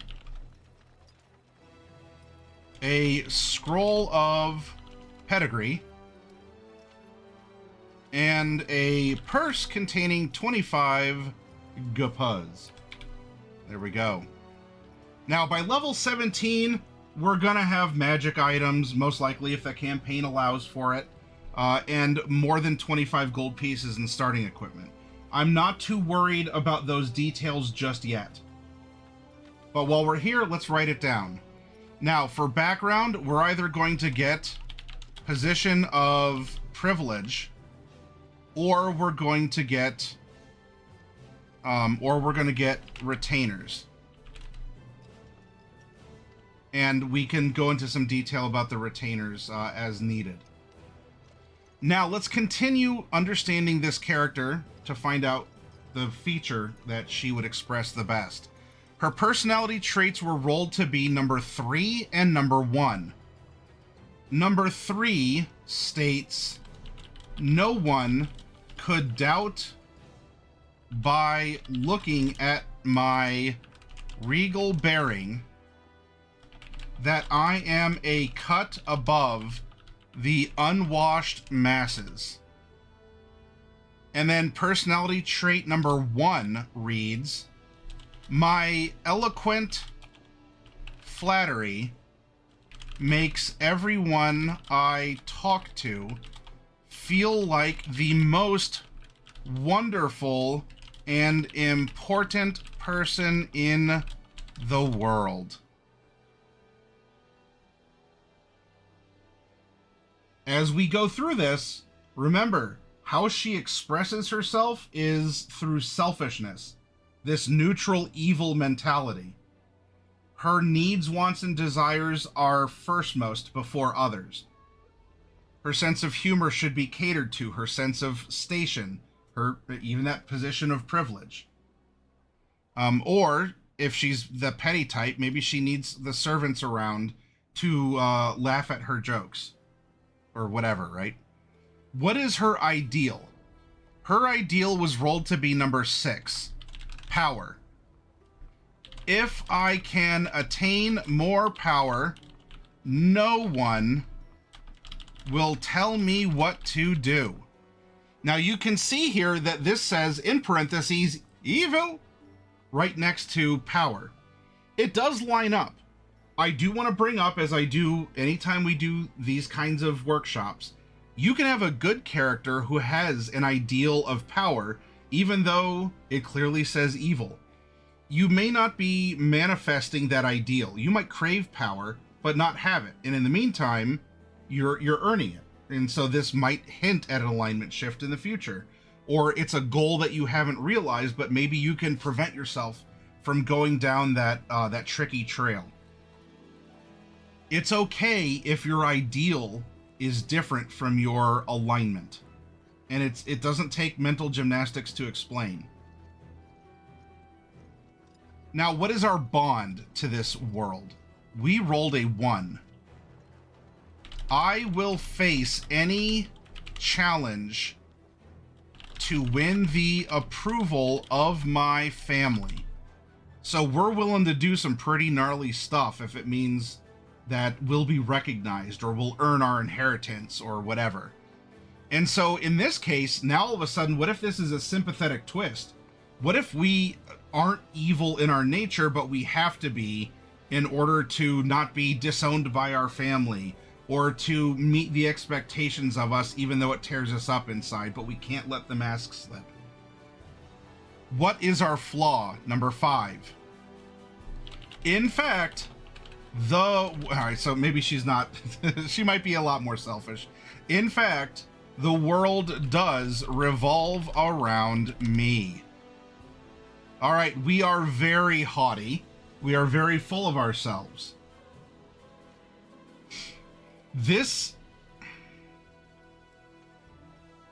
I am a cut above the unwashed masses.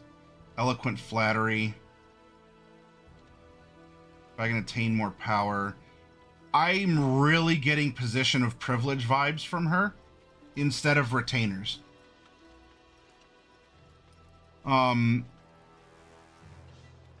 Especially when it comes to challenge, she needs to prove this both to herself and her family. I don't think she's coddled. I think she's hungry. That's a part of her vicious, maybe not vicious, but it's a part of her driven nature. And she is a nature cleric, so she's giving into these primordial feelings. Okay. It could be daddy issues. Main character syndrome. Absolutely, Belmuerte. Oh, wait. Did I mess something up, Big Slam?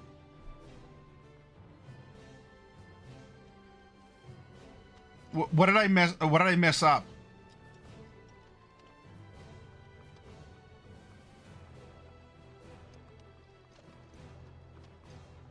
That's 4, 6 noble obligation. The wrong ideal. Ideal was 6 and I wrote 4. Oh, shoot. Okay, I'm sorry. Maybe I had evil on the brain. You know what? This is going to prove my point. Have we redeemed our character? Hold on. This is noble obligation. Nobel oblige, right? It is my duty to protect and care for the people beneath me. All right. So if we're expressing ourselves as selfish, this neutral evil, you know, we can watch a criminal even if there's maybe not hard proof of the crime, be executed or hands cut off and not flinch, not show emotional weakness, because that's when we get the dagger in our back. We come across as supposedly uncaring, even though inside it might be twisting us up. Let's look at this. One aspect changed because I got so caught up in describing things.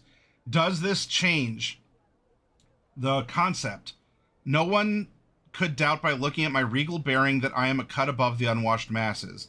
My eloquent flattery makes everyone I talk to feel like the most wonderful and important person in the world. Then our ideal, even though we have to come across as mean or stern or, everyone else doesn't make the hard decisions. It always comes down to me and my family. We're always the ones who have to make the hard decisions. We always get the blame or whatever, right? It is my duty to protect and care for the people beneath me. That can be good. That can also get to an obsessive point or a negative point where you're so detached, or your normal level of talking with people in the similar educational or cultural circles, what's normal to you would be beyond the capability of fathoming to the people over which you lord. And so then there's a disconnect. And if there's a disconnect between the peasantry and the nobility, there's often disconnects of heads. At least in our history, right? So in this case, it's an important line to follow. Like a line to walk, right? I will face any challenge to win the approval of my family, and in fact, the world does revolve around me. Is this that she's taking on such great pressure? I will face any challenge. You know who we have? We have a 6 foot, 215 pound nature cleric here.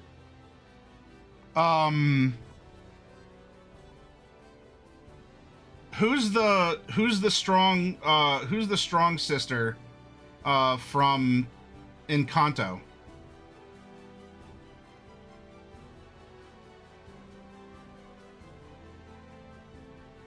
She has the Under Pressure song. You know who I'm talking about?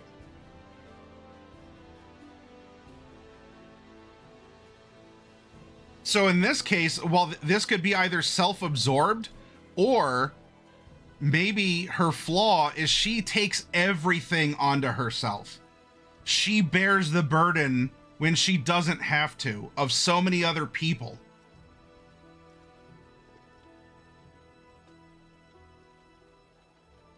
Okay, that's the tough one that carries like 6 donkeys or whatever.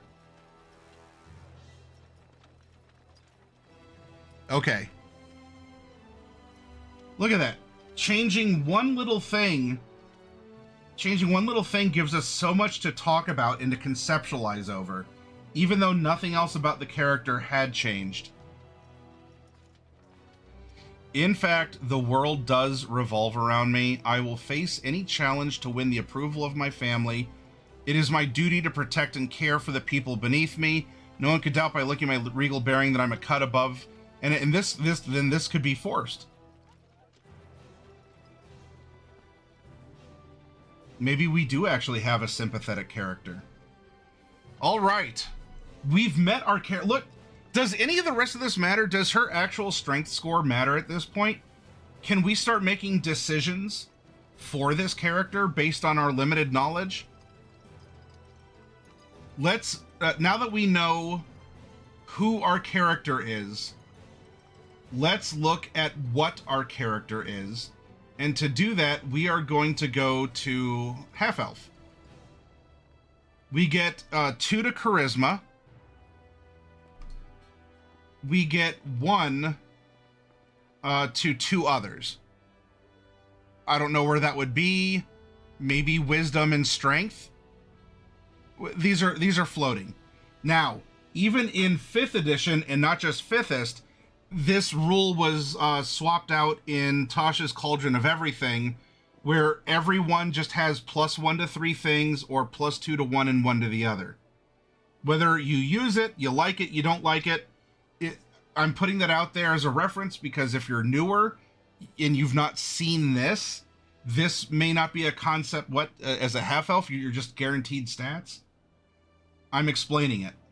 You can play it this way or not, but here we are. We have a walking speed of 30. There we go. We do get dark vision out to 60 feet. We do have,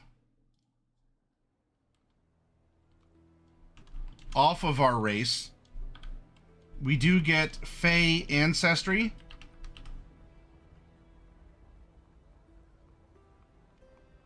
We get skill versatility, where we gain proficiency in 2 skills of our choice. Well, I like picking skills even from this or our class off of who our character is.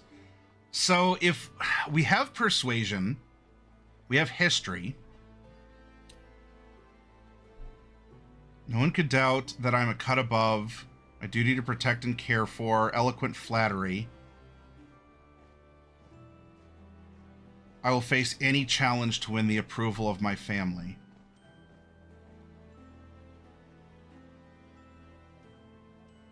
Deception and performance? Deception and performance? We'll see what Cleric has to offer, but we'll float those for right now. And then languages: you speak, read, and write Common, Elvish, and 1 extra language. So then we get 1 extra, not for being a noble, but for being half-elf. Okay. Excellent. There we go. We know who our character is. We know what our character is. And now, how does our character manifest in the world? This is through being a cleric. At level 17, our proficiency bonus is a +6. And we have 5 cantrips. 1, 2, 3, 4, 5. And our spell slots are going to be 4, 3, 3, 3, 3, 2, 1, 1, 1, 1. We just opened up 9th level spells. And what does that mean for a character who is under this kind of pressure? We are a D8 hit die class, and as we're 17th level, we have 17. And we can use this for hit point recovery and other things. And it's also going to help us determine our total hit points.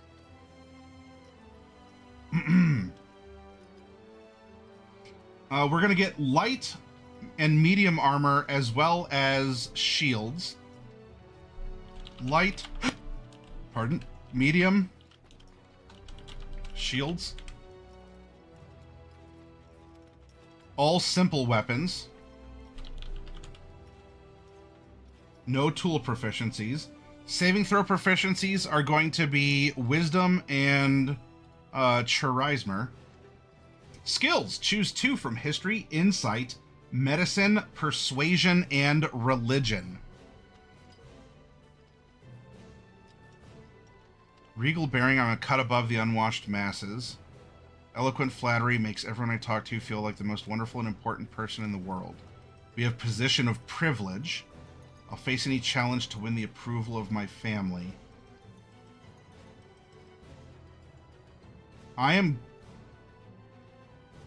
We need to read people, I think, as part of this.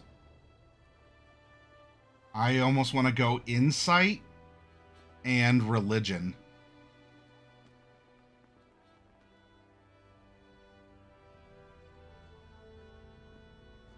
Being half-elf could be the reason she is neutral evil. Elfside never fully accepted her.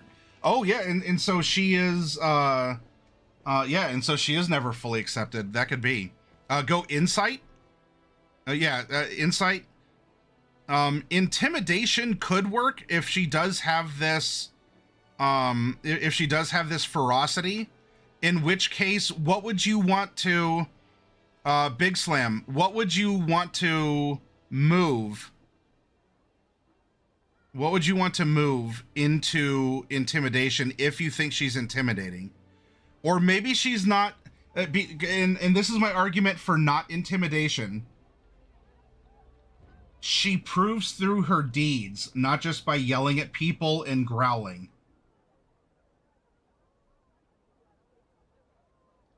But I think insight is good to read into people, especially to get approval or to try and read the room.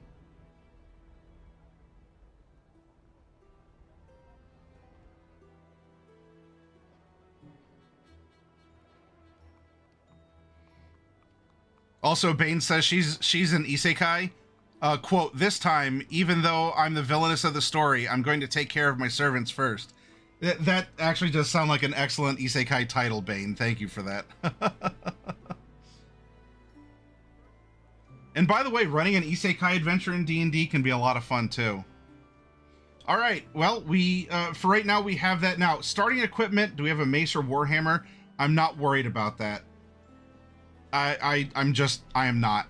If we want, we can give her a shield. There we go. But she's gonna have this stuff, and she's gonna have more than that because she is 17th level. So I'm not worried about filling that much stuff in.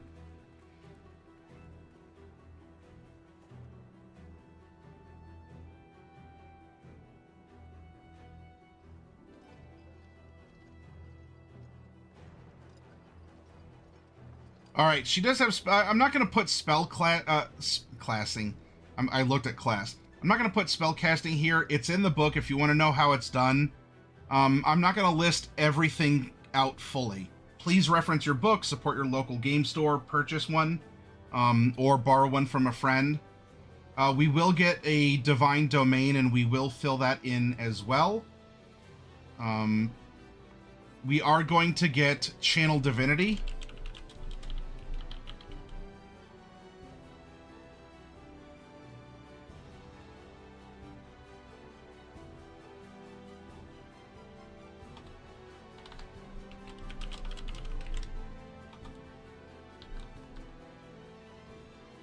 And then ASIs are going to be normal, except all of them at 4, 8, 12, and 16.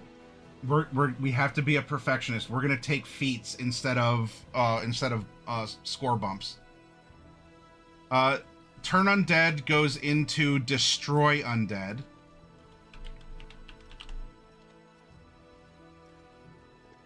Destroy undead of 4 or lower. We also are going to get divine intervention. And there we go. Our subclass is going to be our domain. We're going to scroll to nature.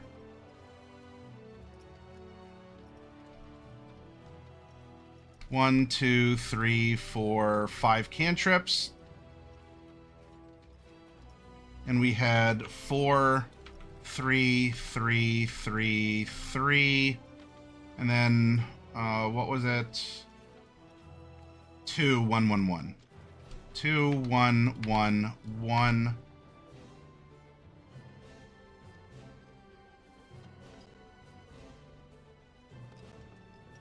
So beyond the other spells that we can memorize, we're going to get domain spells. So we're going to get, oh, that's knowledge. Let's go over to nature. Domain.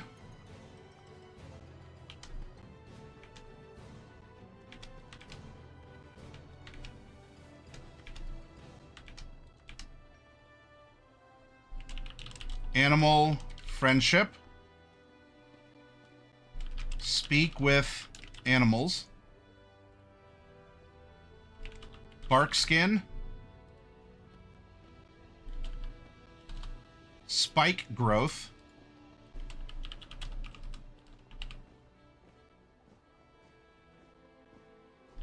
Plant growth.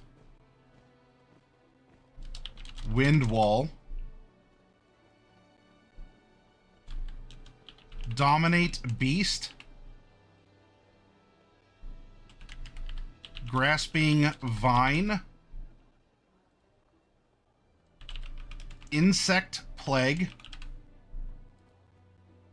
and Tree Stride. First level, you learn one Druid cantrip of your choice. You also gain proficiency in one of the following skills: Animal Handling, Nature, or Survival. All right, so we're going to put Acolyte of Nature, and there we go. And then let's get another skill as well. This would she need to be a know-it-all? Knowledge, Nature, maybe Survival, because she faces challenges. She needs to go out. She needs to persist. She needs to thrive under pressure. In fact, the world does revolve around me. If she's not intimidating through her words, she's intimidating through her actions. I really want to say Survival would be the way that she'd go here. No, Miller, you're fine. Don't worry about it. Big Slam, she's an OP Isekai Disney princess. We can roll with something like that as a concept if it's a nice reference point.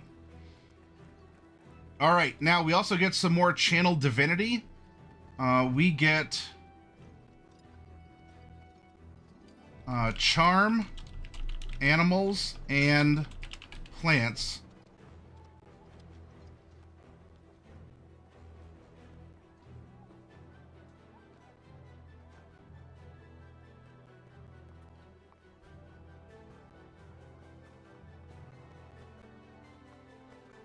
Subclass, we get to Dampen Elements. When you are a creature within 30 feet of you takes acid, cold, fire, lightning, or thunder damage, you can use your reaction to grant resistance to the creature against that instance of the damage. Divine Strike at 8th level, you get the ability to infuse your weapon strikes with divine energy. Once on each of your turns, when you hit a creature with a weapon attack, you can cause the attack to deal an extra 1d8 cold, fire, or lightning damage, your choice. And then when you reach 14th, the damage increases. So we'll put +2. So it's weapon plus 2d8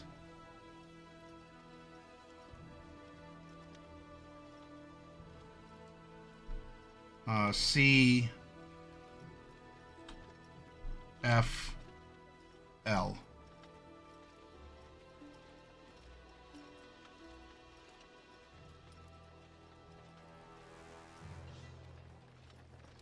And we'll put that note here. Okay. And then at 17th level, that's our capstone. We are the master, or in this case, mistress of nature. At 17th level, you gain the ability to command animals and plant creatures. While creatures are charmed by... Actually, I guess this is the Disney princess part, right? While creatures are charmed by your charm animal and plants feature, you can take a bonus action on your turn to verbally command what each of those creatures will do on its next turn. We are the master of nature. We tell people what to do. We tell plants and animals what to do. We tell our enemies what not to do by dampening their effects. We can be very controlling. Very controlling.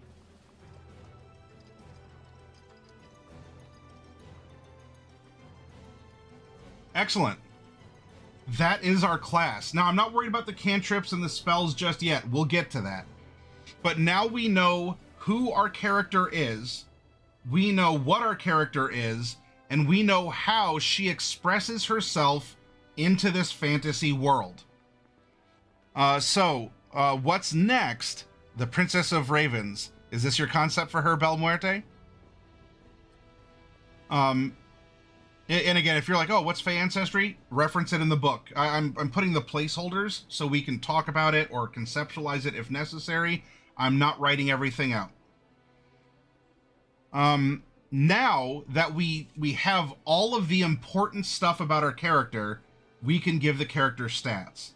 And if that sounds jarring, let me let me welcome you to character creation, at least here on this corner of Twitch, right? We often think about the scores first and the class of our character first. Sigma. Ah, Heretic Trance, thank you. Who's the skibadiest of them all? Me, I'm the Sigma. You underestimate my skibidi powers. Let me show you how skibidi I can be. Thank you very much, Heretic. Please relax and enjoy your evening as we make this character. So we have the important information. All of this we know happens. This happens in the world regardless of our strength being 14 or 16. Regardless of our charisma being 8 or 14 or whatever, right? You know, any sort of disparity between the stats. We know how she conveys herself or wants to convey herself. We can make decisions that stats don't really matter. And because we know this is who she is and how she has operated in this world, now we apply the stats that back up the actions. You could do it the other way. I like doing it this way because now all of the stats back up her. Everything she is and does. Oh my goodness. Sierra the Dragon, Maureni the Dragon asks if you want to smash. I don't think you like dragons though, right? Right, Sierra? Like dragons just aren't your thing. You'll have to be careful how you let Maureni down though. Aloha to you, Hunter. Good to see ya. I hope you're doing well. Now with this, and we use the standard distribution, right? 15, 14, 13, 12, 10, 8. Where are we putting the stats? And I'm gonna say this. Oh, please do, and make sure you share pictures if you're comfortable doing so, Hunter. It's okay to make characters in this workshop with the core stat being a dump stat. I don't think that's the case for this character. But it's okay to have a warlock both have charisma as a dump stat and not take Eldritch Blast. I know. That's blasphemous to some people. But I'm here to tell you that the stats are secondary to the character.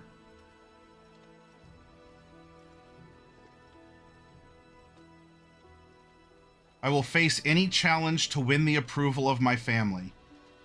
It is my duty to protect and care for the people beneath me. No one could doubt by looking at my regal bearing that I am a cut above the unwashed masses. In fact, the world does revolve around me. All right, what if we do this? What if we go 15, 14,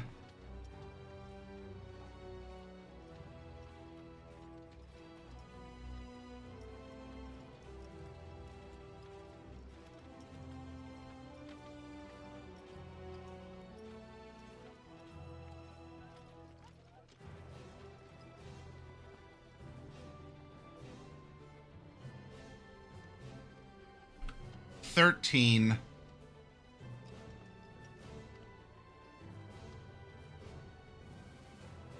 12, 10, and 8.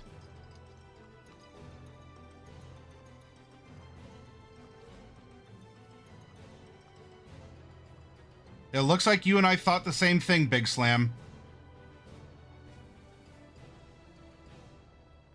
And if we keep the floating, these floating ones as we did, this is going to give us a 16 charisma, a 16 wisdom, and a 14 strength.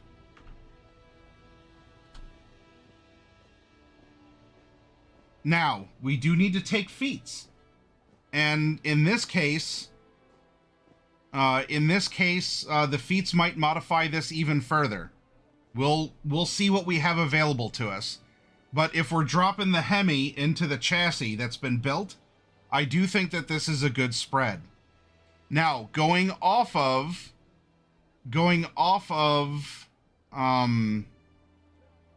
who she is and what she does and all of this, we're going to go to, well, first, we're going to go to Chapter 5 Equipment.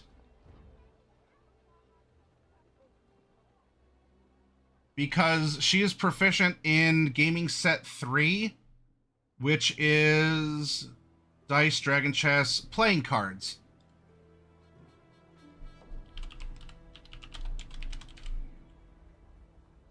All right, now we continue on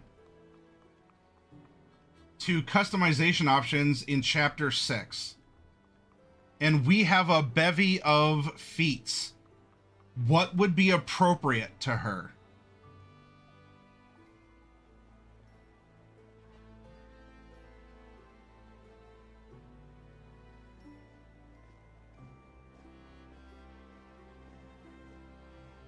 I think she'd be good as an actor. She might even be good as an inspiring leader as well, even though she doesn't have retainers.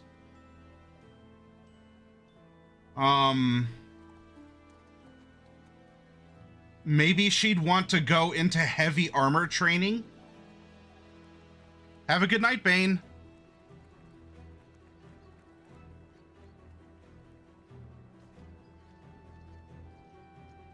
She already has medium armor. Do you think she'd go for heavy armor? That might make a whole lot of sense.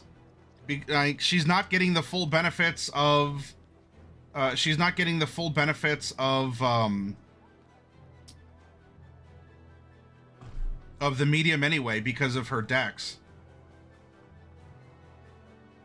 And she would be in that position to wade into combat and bonk people, as well as they're just weathering the storm and probably tanking hits.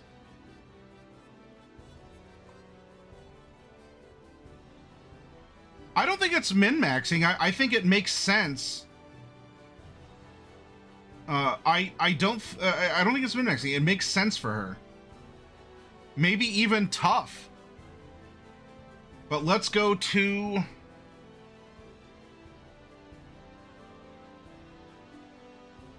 Ooh, what about Warcaster also? You have advantage on con saving throws that you make to maintain your concentration on a spell. You can perform somatic components even when you with weapons or a shield in both hands. When a hostile creature's movement provokes an opportunity attack from you, you can use your reaction to cast a spell at the creature rather than making an opportunity attack. Warcaster could be good as well. All right. So we're looking at heavily armored.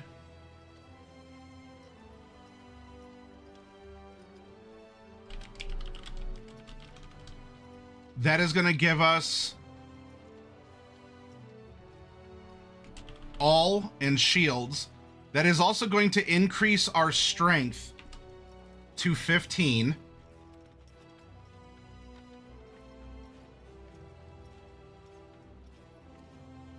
Do you think that we're using the 2014 classic or regular 5th edition, not 5th Est?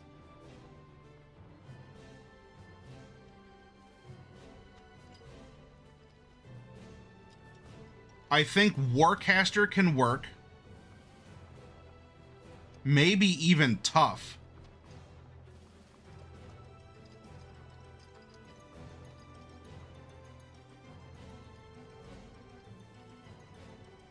Because that's a lot of extra hit points. What else would fit this personality? It was a charisma one. Inspiring. You can spend 10 minutes inspiring your companions, showing up the resolve. When you do so, choose up to 6 friendly creatures within 30 feet of you can see or hear you and can understand you. Each creature can gain temps equal to your level plus charisma. A creature can't gain temps from this feat again until it finished a short or long rest. So we do have inspiring leader or actor can work as well, especially because this is about creatures as well as people. And we are good at wisdom insight. You know, if it's used on us, but also, you know, we could overcome it. contested by your charisma deception, and we do have deception as well, to allows the listener to determine if the effect is faked.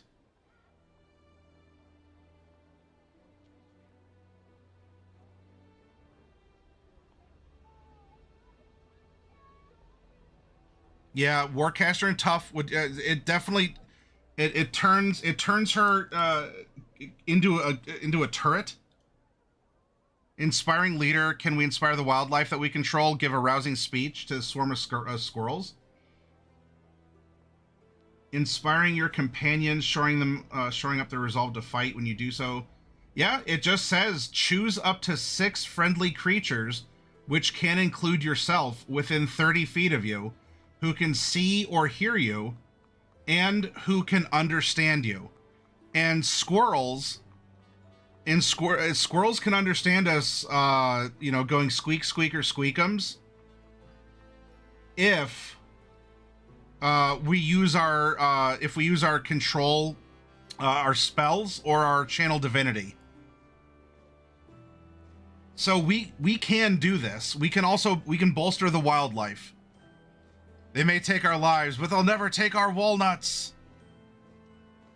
Resilient strength? I'm not as convinced. Big Slam? I'm not as convinced on resilient strength.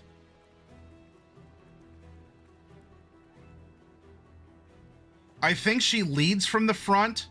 I don't know if she's the dedicated tank, but she can take hits.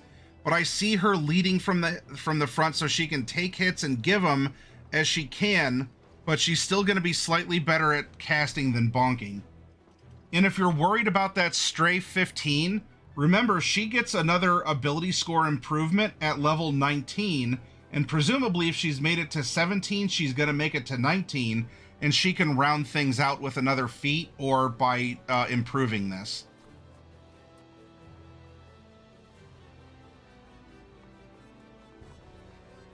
Now, we might not need Warcaster would allow us to concentrate, but as a cleric, you could put your holy symbol on your shield and you're good for casting and such.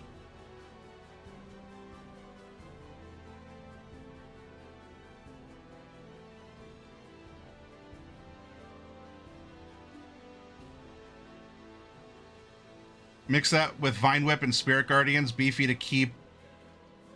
Oh, I see what you're saying. We stand there and we summon. Ah, yeah. I see. I think that does make sense.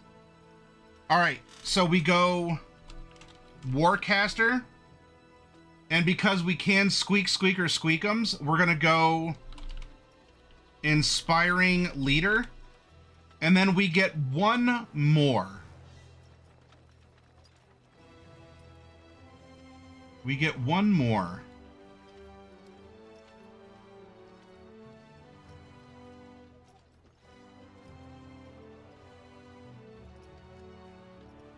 We could be a heavy armor master. Increase your strength by 1 while you're wearing heavy armor. Bludgeoning, piercing, and slashing damage that you take from non-magical weapons is reduced by 3. That would definitely be endurance, and that can also help in concentration. The less damage you take, the lower score you have to pass. What else? No one can doubt by looking at my regal bearing. Maybe she wouldn't imitate other people. She's too caught up in herself. Face any challenge. Oh, we're talking tough, right? I think we were also talking tough. And that just gives her extra hit points by an amount equal to twice your level when you gain this effect. Whenever you gain a level thereafter, your hit point maximum increases by an additional 2. Yeah, I think she leads from the front, and she may not be the dedicated tank, but she can take hits. And she rolls up, she's leading from the front, follow me into combat, or whatever. And whether it's her squirrels or it's her party members or a mix of both. We have someone who endures. We have someone who can take pain and deal out punishment as well. All right. Now, none of this is going to change here Now, even having, if you're ever to have a spare number in your score, having it in strength isn't bad because there is a mechanical effect. Your, your carrying capacity, push, pull, lift, blah, blah, blah. That's off your score. And so having an odd number in your score is fine if it's in, if it's in strength. So this is a +2, -1, +1, +0, +3, +3. We're going to copy over saving throws and athletics. Dexterity is going to be a lot. Look, she's doing other things than yoga right now. She's a little busy. And intelligence, in what she knows, she's dedicated. This is a +6. She knows her history. She knows religion. So she may not have a more of a universal application of knowledge, but she's good in what she knows. Then we have +3 here, and then +9 to her saving throw, insight, survival, charisma saving throw, deception, performance, persuasion, and then intimidation is a +3. If we're attacking with proficiency with a strength weapon, we're swinging at a +8. If we're swinging a dex or shooting a dex, it's +5. For our spells, we're casting off of wisdom, so that is going to be a +9, and then we add 8 to that for our difficulty class to resist the effects. Over here, we'll put Chan Div. And at this level, that was one thing I forgot to note. Is how many instances, if it's up to 4 by this level. I'm checking real quick, hold on a moment.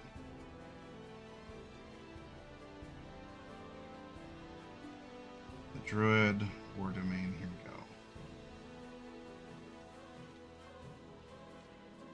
Cantrips. Whoops, too far.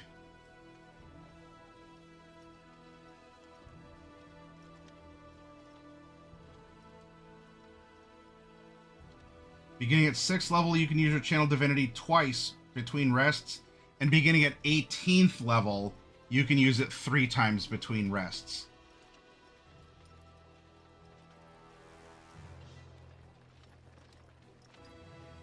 Okay. So we can use it twice between rests.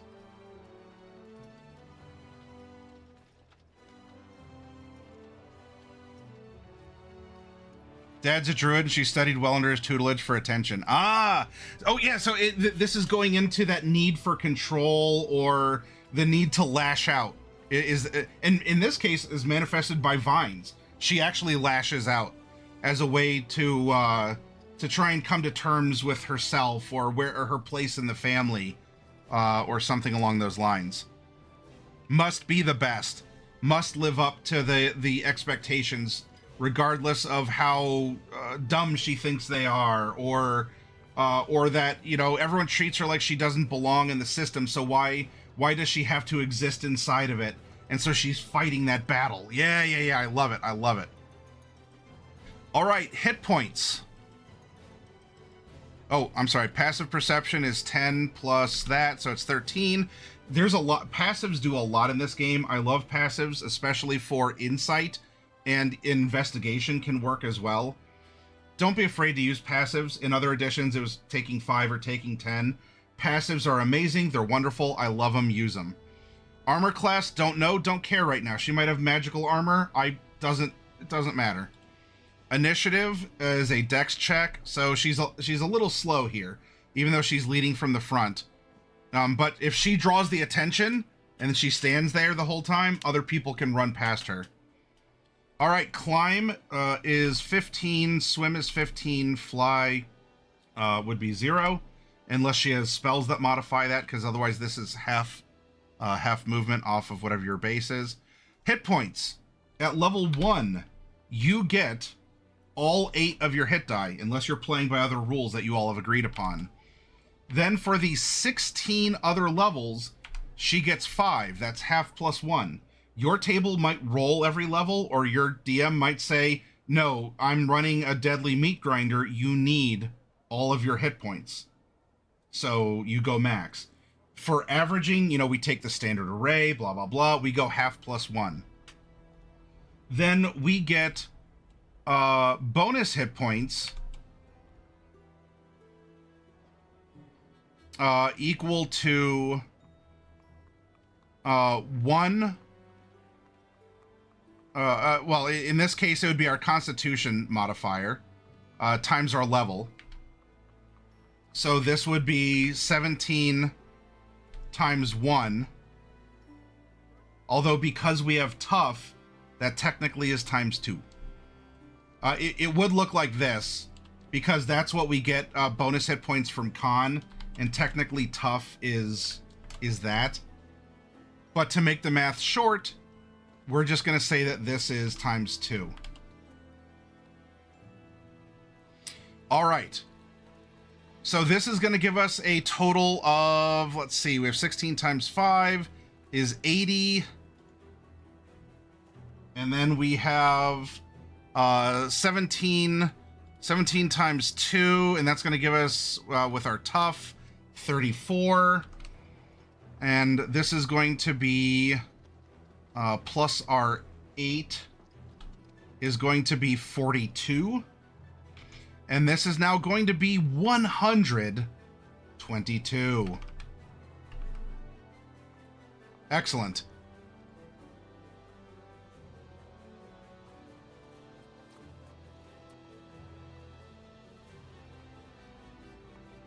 Oh, I'm sorry. Would it be that? Okay, well then we just add another 17. I'm sorry. Yeah, I'm excited about the character, and the mechanics are like it's second nature. We had another 17, 39. There we go. Oh, beef and spice. Okay. That's going to clear this out. She has earned a name for herself that we can come up with. And we come down here. Our spellcasting ability is off of wisdom. We had a 17 to save, meaning we had a plus 9 to hit.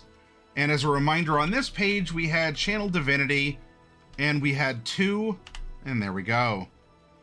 Spellcasting class is Cleric, and this means that we prepared spells equals Wiz times level. No, wait. I'm doubting myself now because I keep going back on the number of spells prepared is plus, not times. This even goes back to the height and weight, right? I'm getting the dust off. I haven't done this workshop in a bit, and I'm excited about the character concept. Wisdom plus level. So in this case, we have 17 plus 3. We can prepare 20 spells on top of our domain spells. These we always have. And then anytime that you wake up, you get your spells for the day, you do your morning prayers. Where do you want to put them? You could load up 10 of those 20 in level 1 spells. You can do an even distribution. You can say, I don't know what we're getting into. It's going to be some rough stuff. I'm going to load up on higher level spells and just take 1 or 2 utility ones that I know I can cast up through other slots. This is mutable. You add 20 other spells depending on what's going on in the game. So we don't necessarily have to provide the spells here. We could go through with the cantrips. I'm not too worried about that right now, but that could play into things like what Belmuerte said about if her father is the druid or something along those lines. There's a lot going on here. There's context to the campaign that we don't know, but we do know it's an option that is available to her, and she might lean into that power heavy. I want more powerful decision making.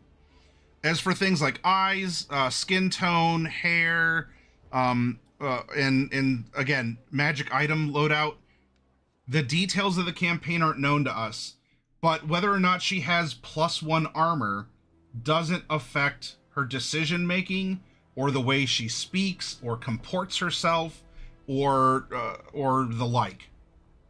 So I'm not as worried about her having a +2 sword or armor that can transform into a tree or I don't know what else, right?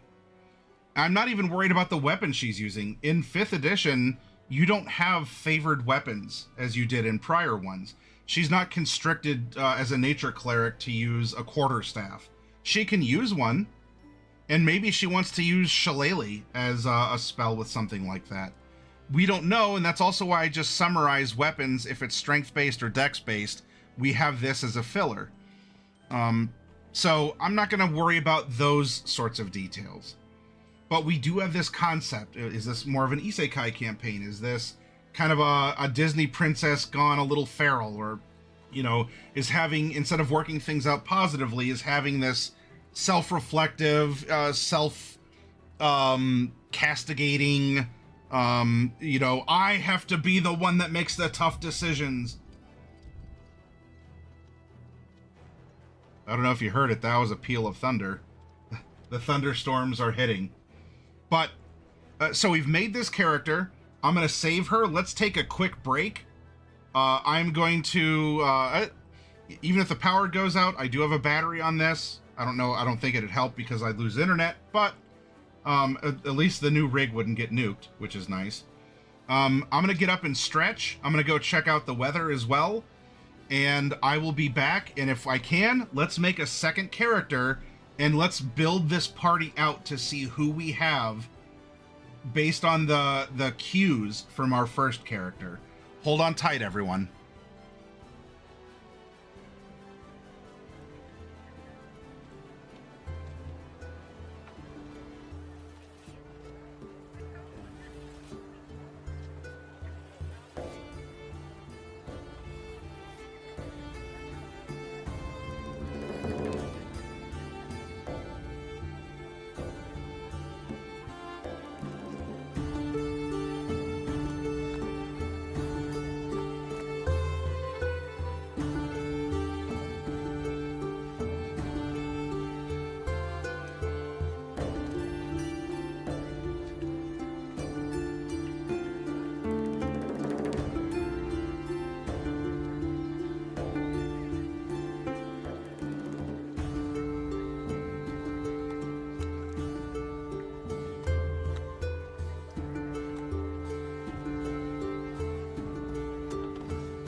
All right, hello everyone.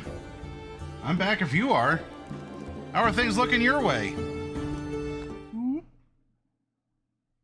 How are things looking your way? Let's get some music playing.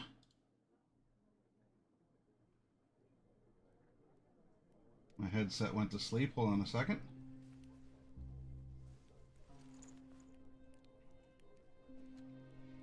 I had a little bit of thunder and lightning going on. Nothing too bad. I don't think I'll be losing power unless something really bad happens. All right.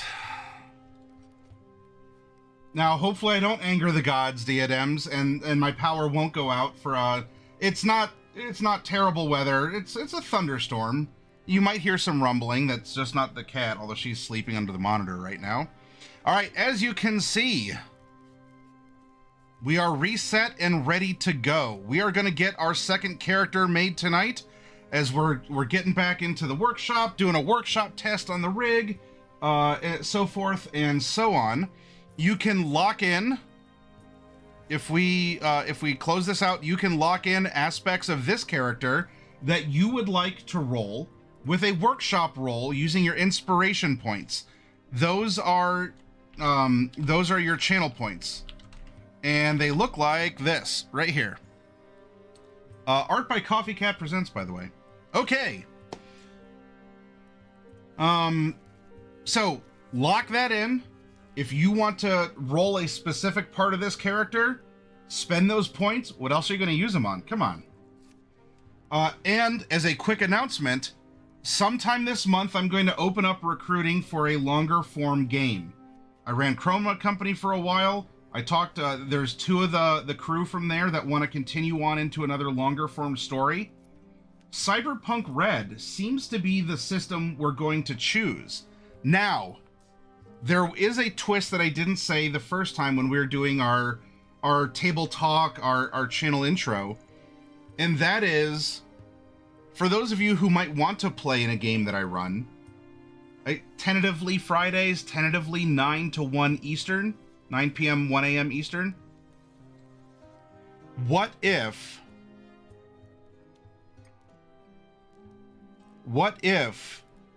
it was the cyberpunk rules that happened in a fantasy world? What if we go back to the world of Zuviwow, which was the Chroma Company world, and this fantasy world has advanced to a point of cyberpunk, far into the future? Or what if it's just not a Night City location? We use our own custom location. We blend in other themes. There's Cleveland by Night for Vampire when I run that. Would you want to see a cyberpunk Cleveland? What would be the dark dystopia of Cleveland, Ohio in a cyberpunk setting? I'm open to ideas, and of course, I'm going to need 2 to 3 of you to join in at this table, and let's play together. I'll provide more details on Discord, but just as a heads up. So maybe we'll do some D&D characters. Next week or the week after, we'll make some cyberpunk characters as we approach a final decision on this. Stormbender, howdy. What do you mean by Dex? What are you redeeming for Dex, Stormbender?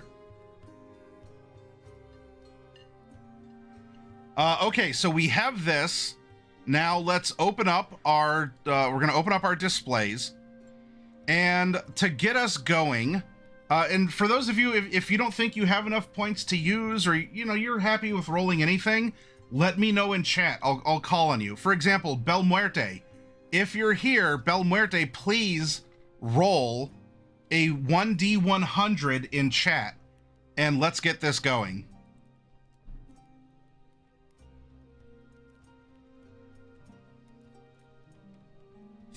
Didn't we get 34 the first time? Well, we have another female character. All right, let's move this along. And what other redemptions are there? Miller. Stormbender, if there's another aspect to the character you want to roll, the only ones taken right now are race and class. So there's other things. There's background, there's alignment, there's like height or weight or age. How many feats do we take? That kind of a thing. So there's a role for personality traits or a role for ideal bond and flaw. There's a lot to which you can contribute. Let me know what you'd like to lock in. All right, Miller, I need you to type exclamation point 1D9. All right, Stormbender's locking in background. Also, welcome back, Heretic Trance. I presume it's stormy for you as well.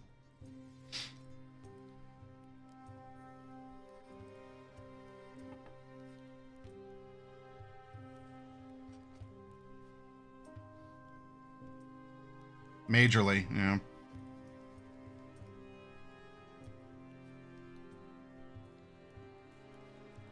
All right, so yep, Miller, 1D9, please.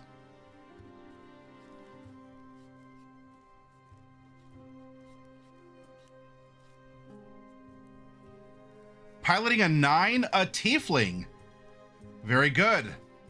There's no sub race. Now there aren't expansions. We're sticking to the vanilla player's handbook of the 2014 variety.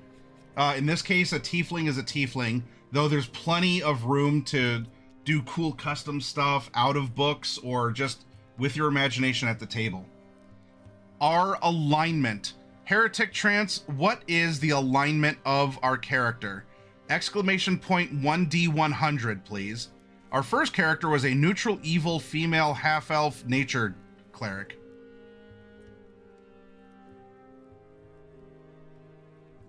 Lands on a 64. Chaotic neutral.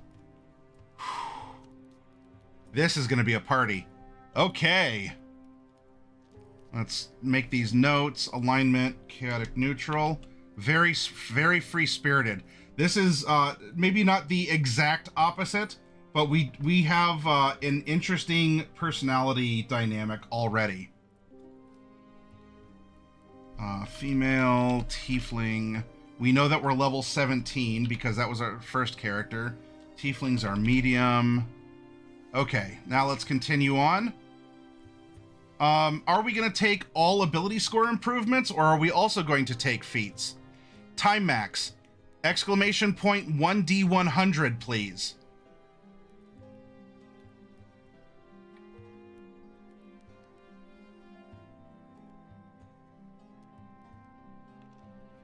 $32. Unlike the perfectionist who super specializes, we have a generalist who's going all ability scores. All right, now background. Engineer, hi. Thank you for the first time chat and welcome. Are you a seasoned role player? Are you a newcomer to tabletop hobbies? In either case, what's your experience on either side of the screen? All right, now Stormbender, you wanted to roll for the background of the character. Stormbender, please type exclamation point 1D18. Exclamation point number 1, letter D as in doggo, number 18.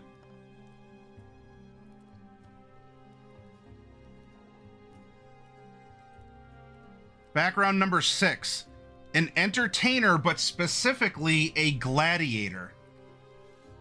Are you not entertained?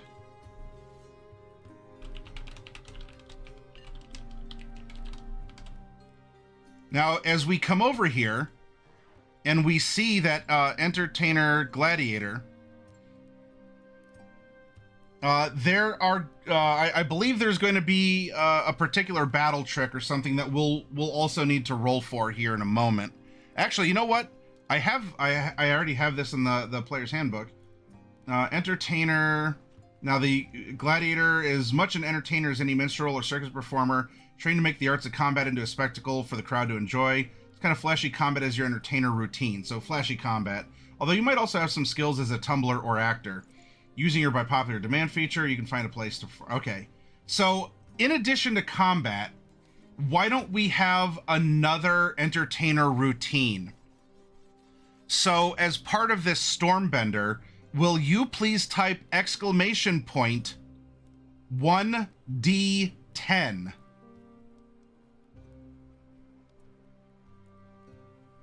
One D10. And we'll make a note of that here.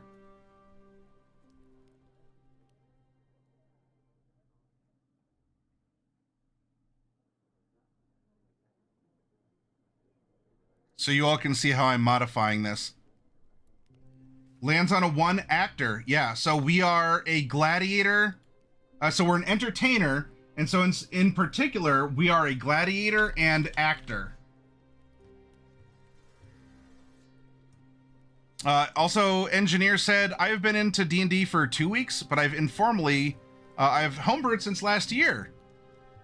Well, welcome to the workshop. I'm glad you found us. And I hope you'll continue to stick around and participate in this. I've homebrewed for a year, but I've actually been statting them since 2 weeks ago. All right then. Well then, engineer, let's get you involved here with our next role.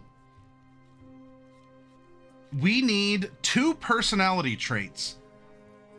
And in fact, engineer, since you're brand new here, I want you to roll 2 different sets of dice. First up, I'd like you to type exclamation point 2d8.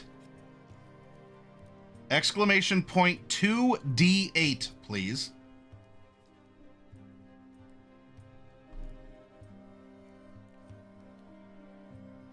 Five and 3. Now, engineer, those are her personality traits. I also would like an ideal, a bond, and a flaw to help us realize this character better. To generate those, now I would like you to type exclamation point 3. Wait. Did I mix that up? And it was supposed to be oh no, that was 2d8. 3d6, engineer. Exclamation point 3d6. 516. Okay. Now, I'm not worried about filling in what that means just yet. We will get there. Now we come down to the class. After all of this, and really it's just placeholders. We'll meet the character soon enough. This is what Big Slam spent inspiration points to roll. Big Slam, will you please type exclamation point 1d12?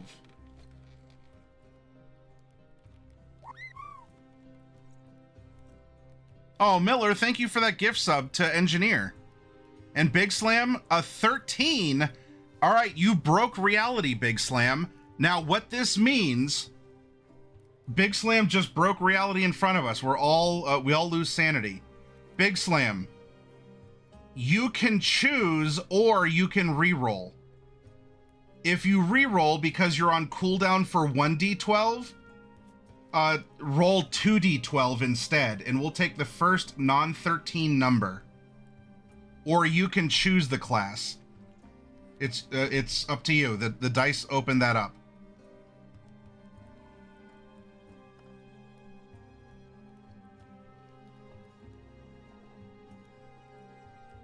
Barbarian.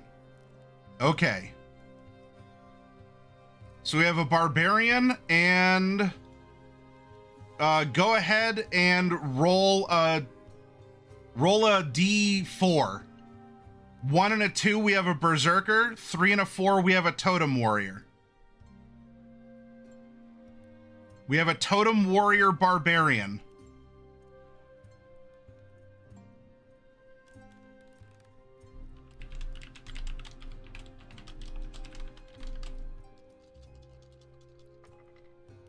Thank you, Miller. It means a lot. And Miller, that gift sub actually helps us reach the, well, I know we're a little bit out of March, but it helps to reach that goal, and I will carry that forward into April here. So I sincerely appreciate it. And engineer, if you're on Discord, we have a cool Discord too that I'd love to have you join and see everything we've been up to. All right, we have a barbarian totem warrior, level 17. Boom. Next up, there's no weapon specialties or anything here.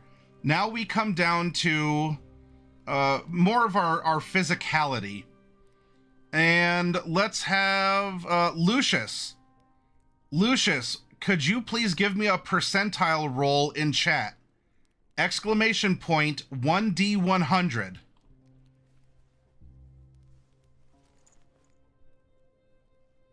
Do we have another young adult? And this actually is a bunch of anime protagonists in an isekai? Let's find out.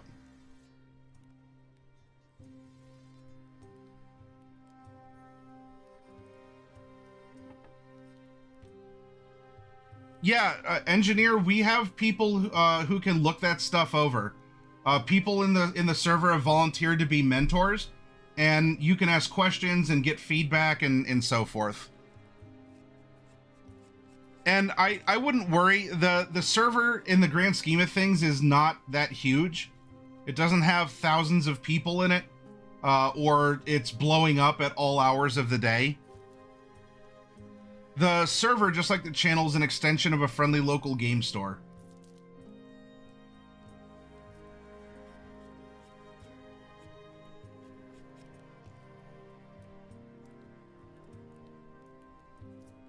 All right, we might not have Lucius. So to keep things going here, I'm going to roll 1D100. I haven't rolled in a bit. 91? That is a venerable... We have a venerable tiefling.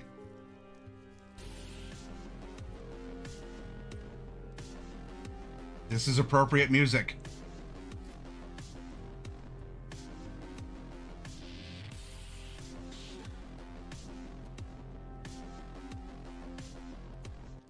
Well, well, well, if it isn't a raid by Coffee Cat Presents, who actually was running Cyberpunk Red. Thank you for coming over. How was your session, Coffee Cat and friends?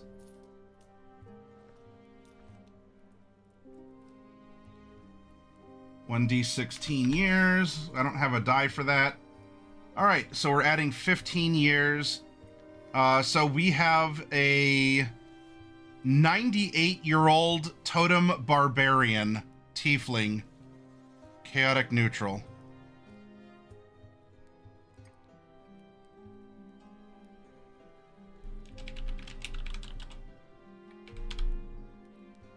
Two forces of nature. It was shorter but more roleplay heavy session for our first stream back.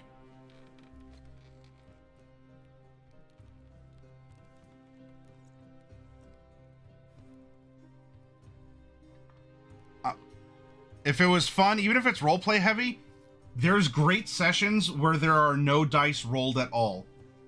Because it is talking, it's jockeying, it's positioning, it's discovering, it's lore bombs. It's a lot of stuff like that. I'm glad.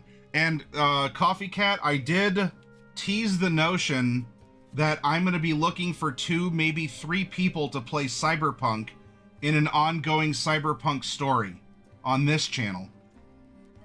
So of course you're invited because you're one of the original people from Chroma Company that I asked.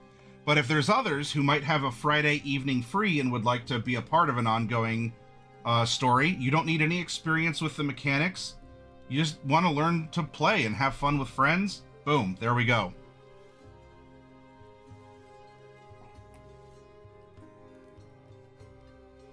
Yeah, one last hurrah.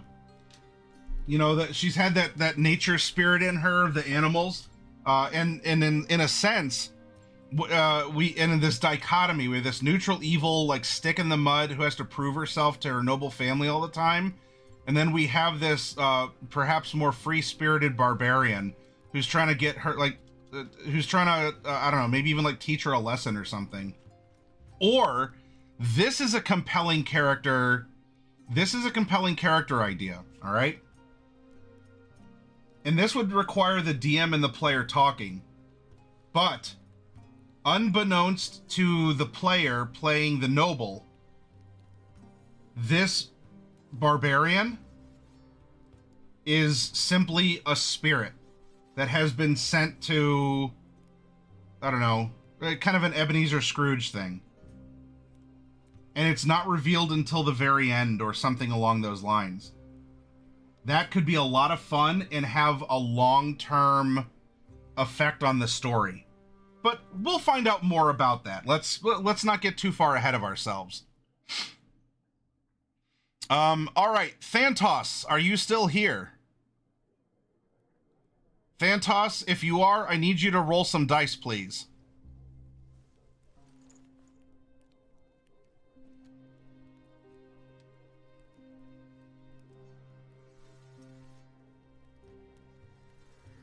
Yeah, now, if you want feedback, engineer, you want to put that in the mentoring channel. Otherwise, if you're putting it in your creations, that's fine, but that's more of a gallery to display what you've made. If you want to invite critique and commentary, make sure you drop that in the mentor channel. All right, Thantos, 2d8, please. And Coffee Cat, can I get a 2d4 from you, please? Coffee Cat, 2d4. Thantos, 2d8, please.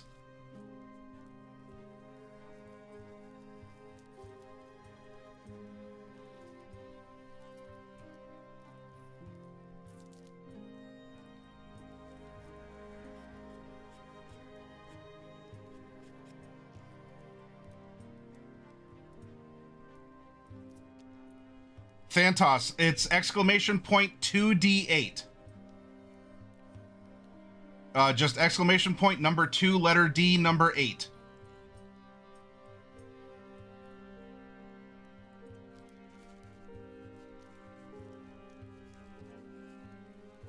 Seven and 4, so we're adding 11 inches. All right, so she is 4'20".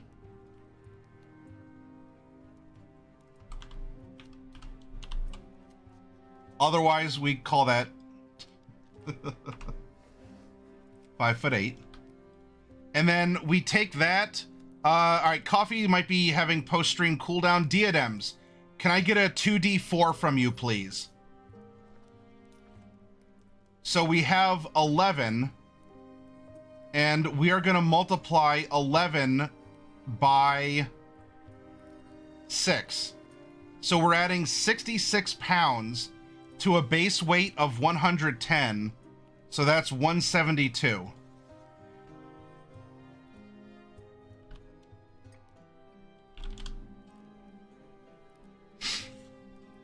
Excellent.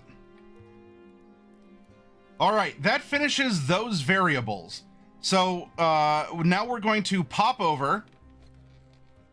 We're going to pop over to our books, cracking them open to Entertainer, page 130 of your player's handbook. I'm sure most, if not all of you have it.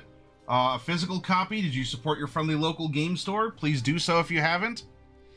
And now let's meet the character. I don't care she's a tiefling right now. I don't care she's a barbarian right now. Who is our character? Race and class have nothing to do with that right now.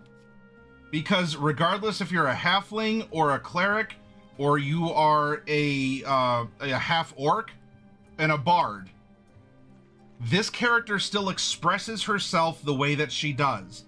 This is the most important part of your character, even though it's not as mechanically relevant. At least in the 2014, which is why in the 2024, they replaced a lot of these really nice roleplay prompts with stuff. And that's not necessarily a complaint, but I really like this to spark the imagination and to really get us thinking. All right, acrobatics and performance are going to be our skill proficiencies. Tool proficiencies. A disguise kit and one type of musical instrument. Engineer, I believe there's 10 musical instruments. Would you please type exclamation point 1d10 and we will discover which instrument that is? Lands on 10. Sadly, that's not bagpipes. I think that's the viol. Let's double check real quick in equipment, tools. Musical instruments. Yep, the viol. It's bagpipes, drums, dulcimer, flute, lute, lyre, horn, pan flute, shawm, and viol. All right, so she's good with a disguise kit and the viol. Now, how would that play into her performance as a gladiator or other type of performer? You tell me. You tell me. All right, backgrounds. Let's go back to entertainer.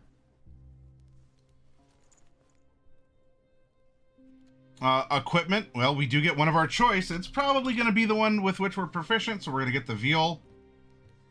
The favor of an admirer. Love letter, lock of hair, or a trinket. Favor of admirer. And we're going to have this be a trinket. Trinkets can do a lot of powerful and interesting storytelling. Well, engineer, don't be afraid. If your character requires maximum numbers, you might actually have a weak character. I don't say that to sound, confrontational or offensive. If you're relying on the mechanics for your character to work, your character is weak. Though I do get the aggravation, right? It'd be nice if I had something that was of a higher score. For this, Raven, are you here? Are you here, Raven?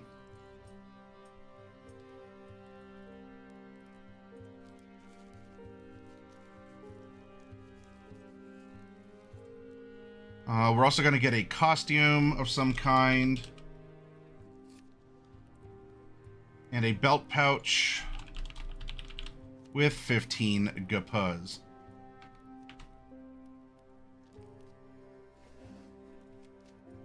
Oh, all right. Yeah, I got you, engineer.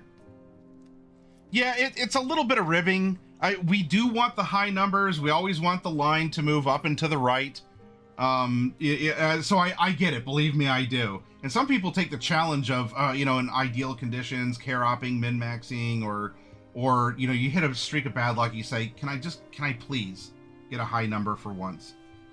I'll throw up fortune cookie wisdom every now and again. It could be redundant to most of you, but don't have your characters rely on a specific stat or a specific build, unless for some reason the story depends on it.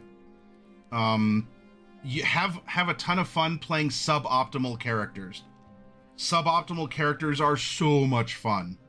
It's great. Heretic Trance, I need your help.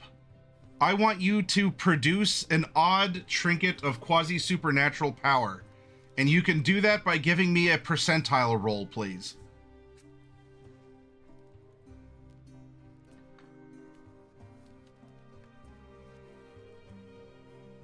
All right, trinket 88. We'll find out what that means in a moment, but let's keep going for the character first.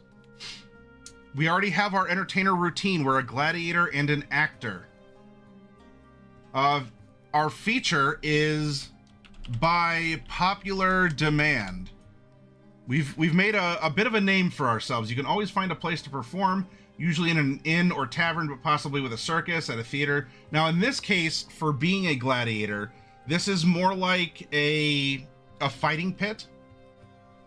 You might have some skills as a tumbler actor. Using your by popular demand feature, you can find a place to perform in any place that features combat for entertainment.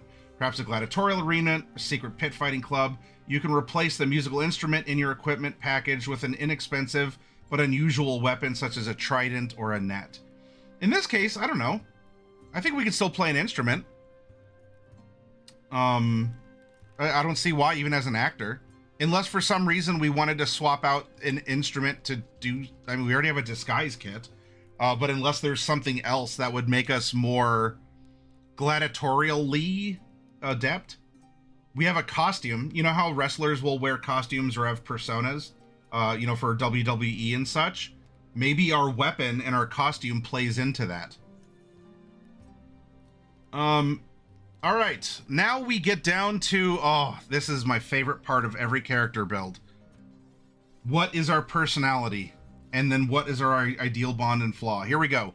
Personality trait 5 and 3. 5 reads, I love a good insult. Even one directed at me.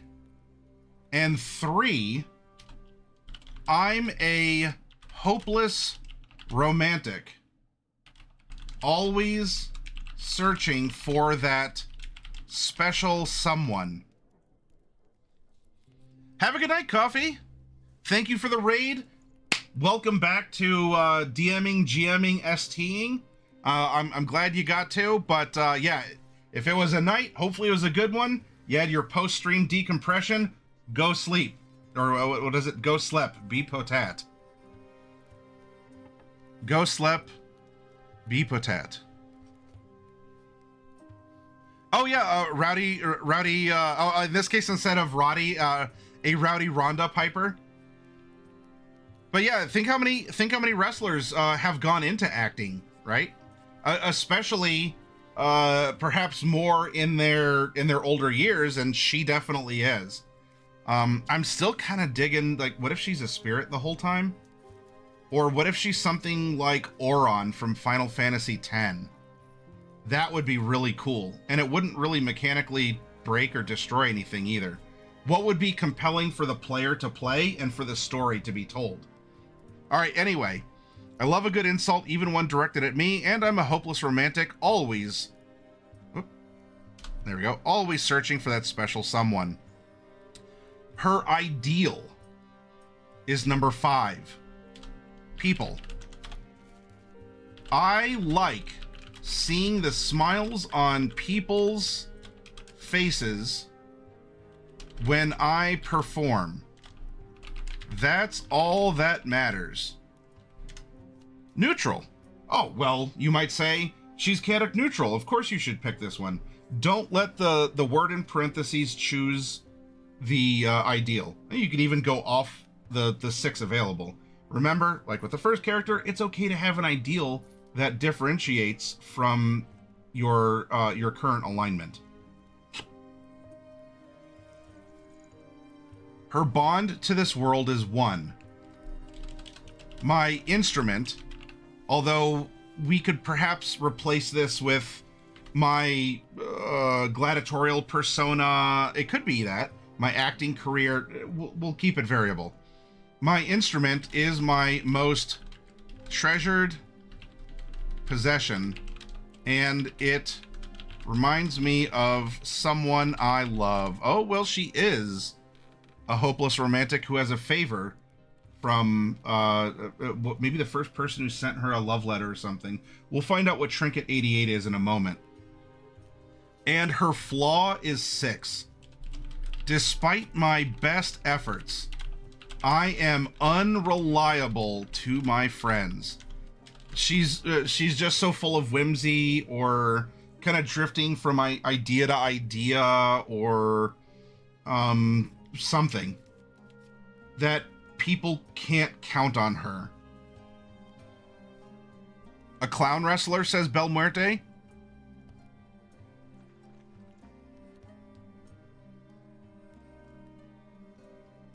Oh, you're talking about Ronda Rousey. I'm sorry, I was thinking about Roddy Piper, because we're talking about actors, right? So yeah, you're right. Ronda Rousey is an MMA fighter. Yeah. That took up the rowdy mantle Piper handed down to her himself.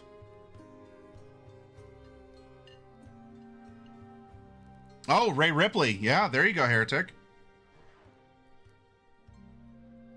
I'd say China, but her acting was in something else.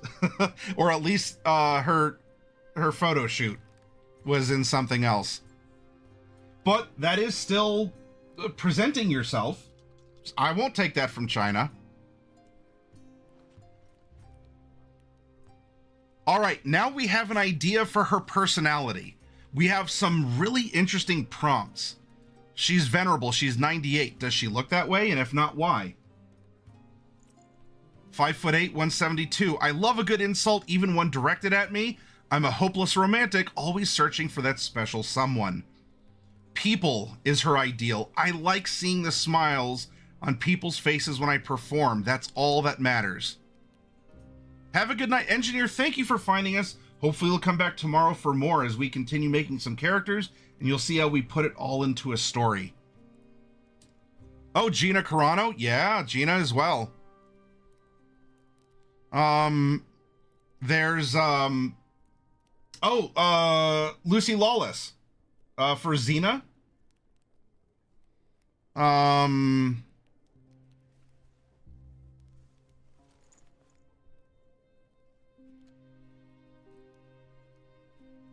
We're going over the personality. My instrument or fill-in important thing here is my most treasured possession, and it reminds me of someone I love. Despite my best efforts, I am unreliable to my friends. Now, we take this information. We know who our character is. Now, what is our character? What is our character? Tieflings. Int by 1, charisma by 2.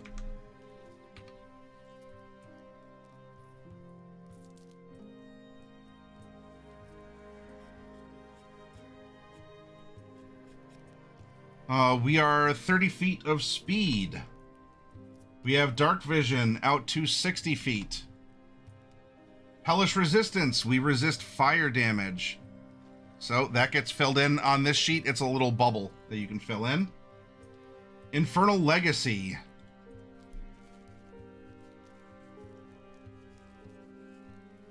We don't even need to put that here under rate. In fact, really all of this can be found elsewhere on the sheet. So let's save some space. So this is going to give us IL for Infernal Legacy. Thaumaturgy cantrip. Once you reach 3rd level, you can cast Hellish Rebuke once per day. And once you reach 5th level, you can also cast a darkness spell once per day. Charisma is your spell casting. So we come down here. Infernal Legacy. And we'll put Hellish Rebuke 1 per day off of charisma,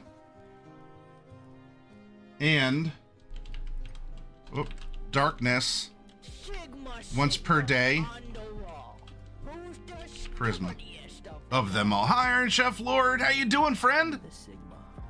You underestimate my skibbity powers. Let me show you how skibbity I can be. Hessa ass. And then we can speak, read, and write common and infernal. That means we know all the good cuss words. We know the curse words because we actually use them to curse people with Hellish Rebuke. It's curse from the source. Organic curse words. All right. Excellent. There we go. Now, there is a lot more that can go into being a tiefling. There could be world-specific stuff. Not worried about that right now. Again, I'm more worried about this individual. Whether she's stereotypical of a tiefling, or of an entertainer, or of something else from a person from a place in the world, or whether she's exception, doesn't matter. We're looking at the singular character in this instance.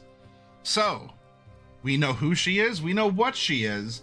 Now we need to build the barbarian part of her.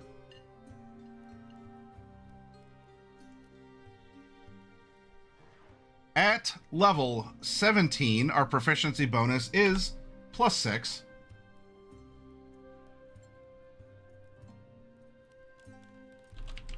We can rage.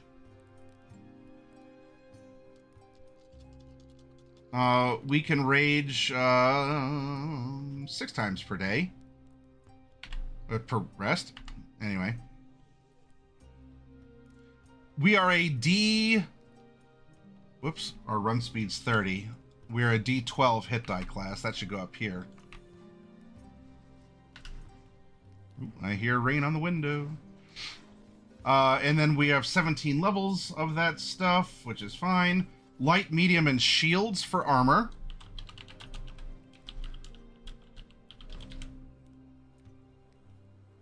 Simple and martial weapons.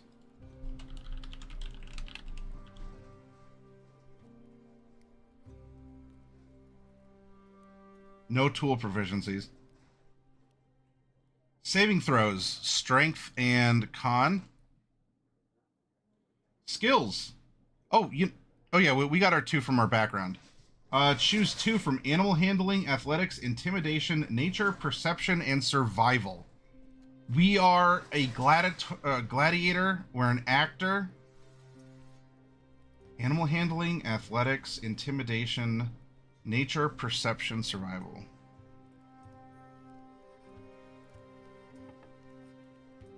Let's see. Old. She's animalistic because of the totems. I think she is of peak performance. I want to give her athletics. And if she does perform, if she is an actor, and, you know, we're talking about action stars, she has performance. I think giving her intimidation would also work. Yeah, we'll get there in a moment, Big Slam. The 30 was off of her being a tiefling. We'll get there, I promise. I promise. But thank you for the reminder. All right, so we have our skills, we have our proficiencies. This stuff will fill in here, and then our rage damage, because rage is going to be the next thing here. So from our class, we are going to rage. We already know how many times that we can do it, and our rage damage is going to be +4.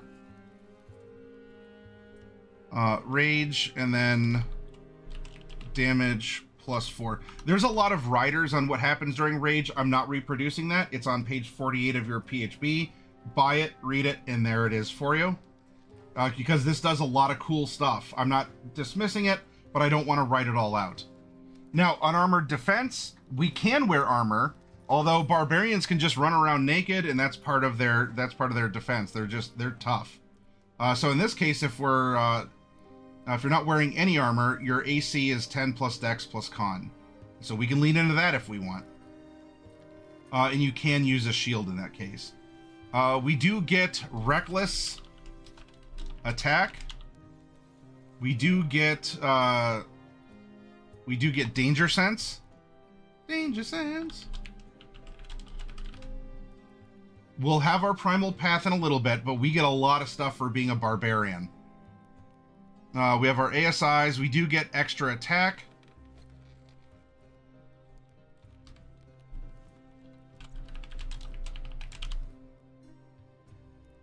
We do get a feral instinct.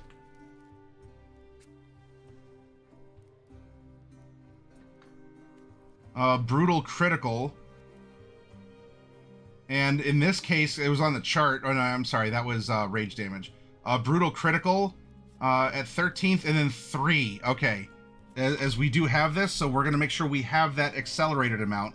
We have brutal critical.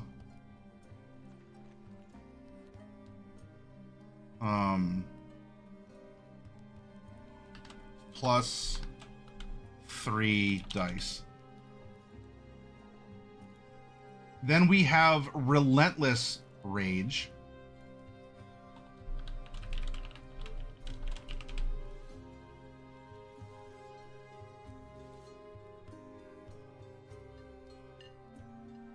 And we have Persistent Rage. And we're not high enough level for Indomitable Might. We're getting there. Now, we go into her path of the Totem Warrior. We are a Spirit Seeker. Yours is a path that seeks attunement with the natural world, giving you a kinship with beasts. At 3rd level, when you adopt this path, you gain the ability to cast the Beast Sense and speak with animal spells, but only as rituals, as described in Chapter 10. I think those are also 2nd level. So I don't even need to put Spirit Seeker up there. We're gonna put spirits. So IL Infernal Legacy, SS Spirit Seeker. That sounds like a good ship title. The SS Spirit Seeker. We have Beast, Sense, and Speak with Animals.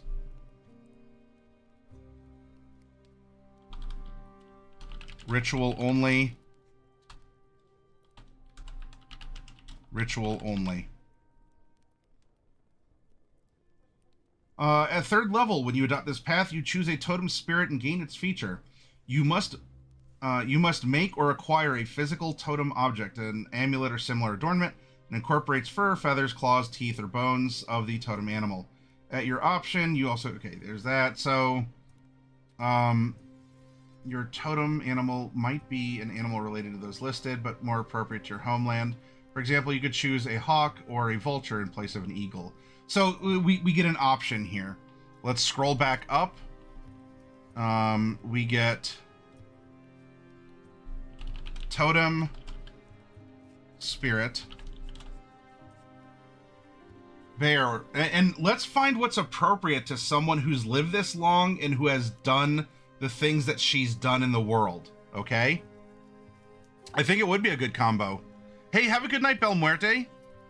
Oh, and yeah, I'm sorry. There was the speed as well that you did bring up. That was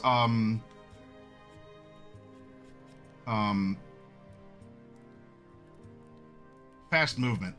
So we're 40. Bum bum bum bum bum bum. What would be appropriate for her personality and the life that she's lived? She's lived a good long life, might actually have even passed on and is a spirit that's trying to, correct the behavior of this noble. While raging, you have resistance to all damage except psychic. The spirit of the bear makes you tough enough to stand up to any punishment. While you're raging and aren't wearing heavy armor, other creatures have disadvantage on opportunity attack rolls against you, and you can use the dash action as a bonus action on your turn. The spirit of the eagle makes you into a predator who can weave through the fray with ease. That might not be bad for a gladiator. Wolf, while you're raging, your friends have advantage on melee attack rolls against any creature within 5 feet of you that is hostile to you. The spirit of the wolf. What if she is this... What if she does need to work with the cleric who does bonk stuff as well? While you're raging, your friends have advantage on melee attack rolls against any creature. This would also make her sort of a mentor. Follow my lead. I'll make this easier on you. I'm really leaning heavily towards Wolf. Here. I'll write that down for right now. Especially if this leads to party cohesion and dynamic. Yeah, go Wolf, stand side by side with the cleric. Aspect of the beast. At 6th level, you gain a magical benefit based on the totem of your choice. Bear, you gain the might of a bear. Your carrying capacity is doubled, and you have advantage on strength checks made to push, pull, lift, or break objects. Plus, this is a freer spirit, which is also why Eagle could work, for getting that kind of going around. You gain the eyesight of an eagle. You can see up to 1 mile away with no difficulty, able to discern even fine details as though looking at something no more than 100 feet away from you. Additionally, dim light doesn't impose disadvantage on your wisdom perception checks. Wolf, you gain the hunting sensibilities of a wolf. You can track other creatures while traveling at a fast pace, and you can move stealthily while traveling at normal pace. This is apparently going to be a very nature-centered story from our 2 characters. You can track other creatures while traveling at a fast pace, and you can move stealthily while traveling. But would that lead...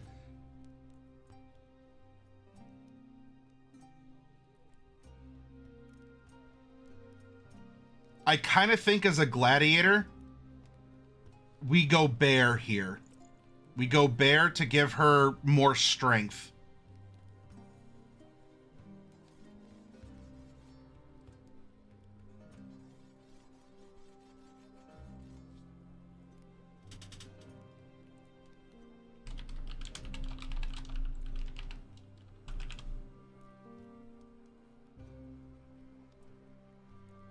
Spirit Walker. At 10th level, you can cast the Commune with Nature spell, but only as a ritual. When you do so, a spiritual version of one of the animals you chose for Totem Spirit or aspect of the beast appears to you to convey the information you seek. Commune with Nature... Oh, actually... What level was that? We got that as... Didn't we? Oh, I thought we got Commune with Nature. I'm sure we could take it, but... Alright, I'll have to look up which level Commune with Nature is. If we're getting it at 10th level, is that a 3rd or a 4th level? Well, I'll drop it here for right now. We'll SW for Spirit Walker. We'll say Commune with Nature, ritual only. And then Totemic Attunement. At 14th level, you gain a magical benefit based on the totem animal of your choice. So while you're raging, any creature within 5 feet of you that's hostile to you has disadvantage on attack rolls against targets other than you or another character with this feature. An enemy is immune to this effect if it can't see or hear you, or if it can't be frightened. Eagle. While raging, you have a flying speed. Ooh. A flying speed equal to your current walking speed. This benefit works only in short bursts. If you fall if you end your turn in the air and nothing else is holding you aloft. Or Wolf, while you're raging, you can use a bonus action on your turn to knock a large or smaller creature prone when you hit it with a melee weapon attack. Knocking it prone would give advantage to everyone else. So this is kind of an accelerated original, right? Your friends have advantage on melee attack rolls against any creature. Knocking it prone.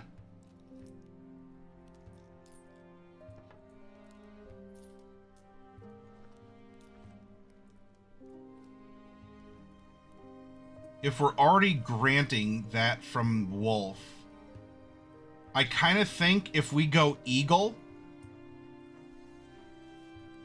Oh, it's a 5th level? Okay. All right. Thank you, Big Slam. The strength of the wolf is the pack, says Heretic. I'm kind of thinking Eagle, because then she could do some pretty cool wrestling moves. Or...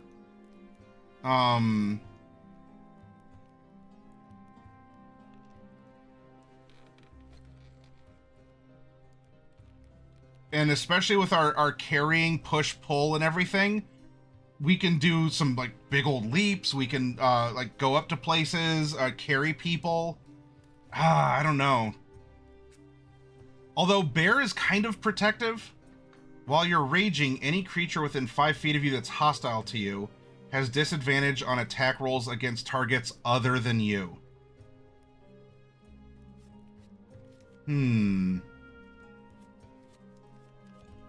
You agree with going for Eagle and getting that movement? I think seeing that kind of freedom as well has some good symbolic nature. All right, first things first. Control X. This is a 5th level. Commune with Nature, ritual only. It drops in here.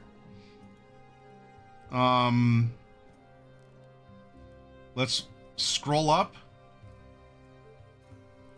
And then we have Totemic Attunement, Eagle.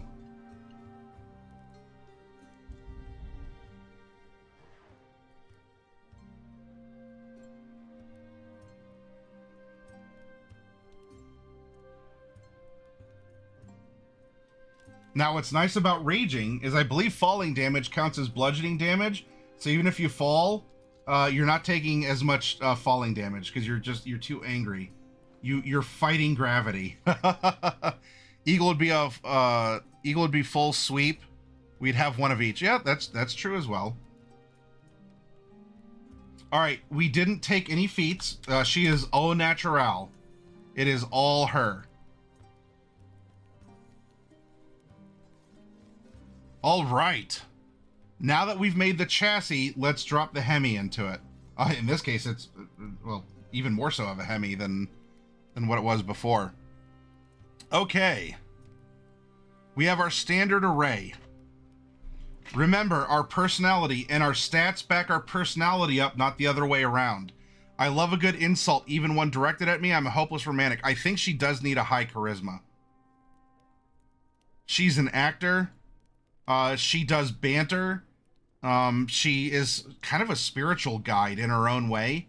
I think she should have a mid to high charisma. I'm a hopeless romantic, always searching for that special someone.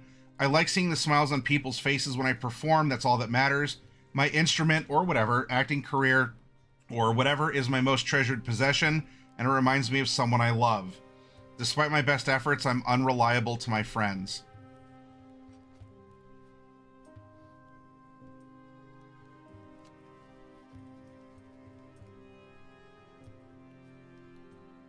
You go straight down?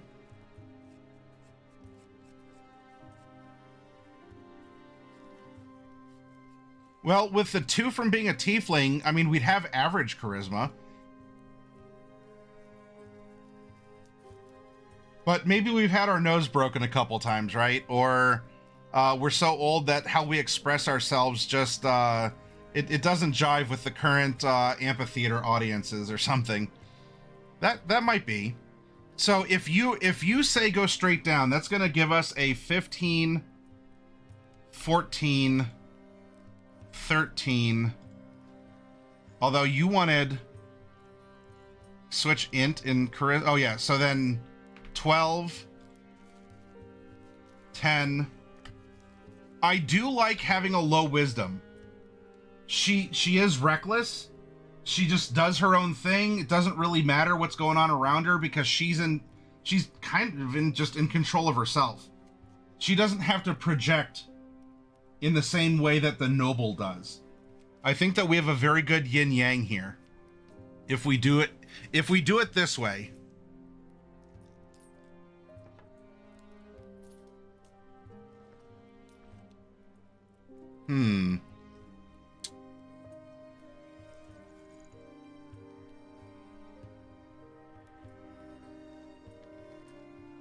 I kind of want to switch int and wisdom though. Kind of want to switch this and go 8 and 10.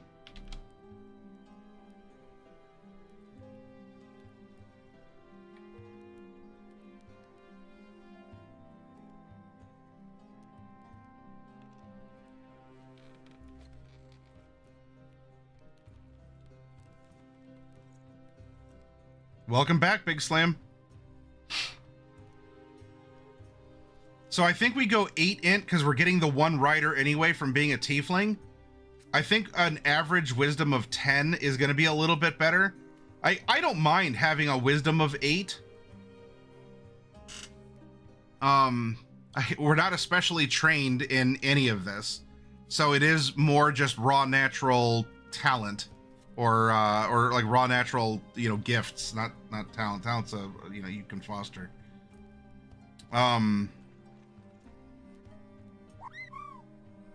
Oh, Sierra, that was very kind of you. Thank you.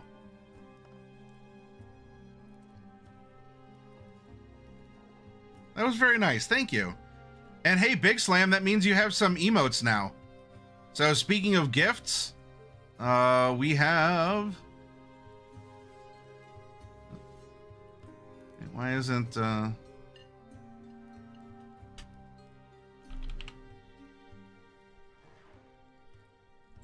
There we go. Yeah. We have gifts. There you go. So if we do that, I think having a slightly higher wisdom... Well, I don't know. I don't know, actually. Maybe she's just... Well, in either case, it's either going to be a 0 or a 1. Should be slightly more intelligent. She's been around for a while. She's not especially skilled at it. I don't know. I think her instincts might be a little bit more there.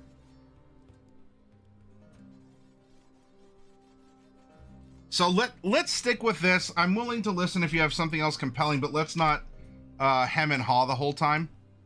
All right, this is our setup. Now, We're level 17.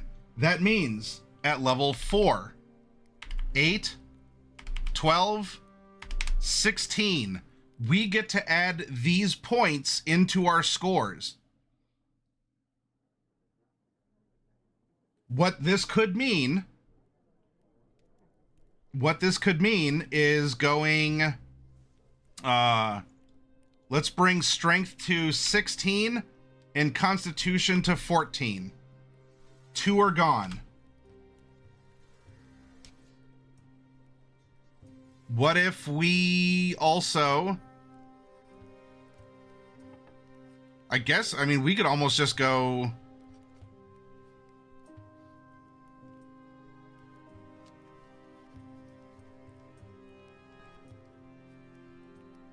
do we want to go completely unarmored and also bring up Dex and Con? Do we wear medium armor? Our flying doesn't matter if we have armor, because that's from our totemic attunement. I don't think persistent rage or anything requires armor in any particular way. Fast movement's just if you're not wearing heavy armor. So I think we could stick with medium armor if we really wanted to. And then she's lived so long, what if we just go high strength and con?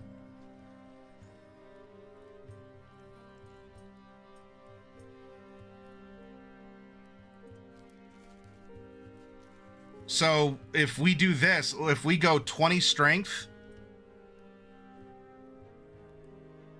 beef tank,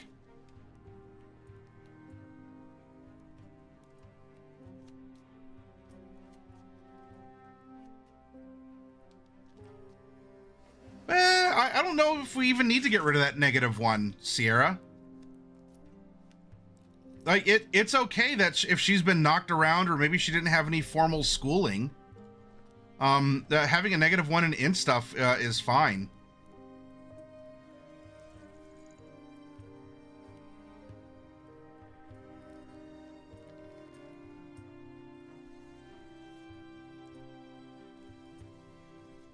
Our other character has a 15, so a +2, and then you'd be getting the extra, and then you'd be rolling at advantage if you're doing the pack. So that's effectively a +7 because it averages to a +5. And though we still need to hit, although we do just need to be a presence. And we're not knocking down. We just need to be there to help others. So maybe going high con. We might have had a concussion or two. All right.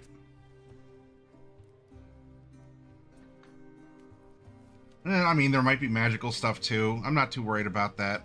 But she's 98 and is still living this life, or not, depending on that. Let's do this.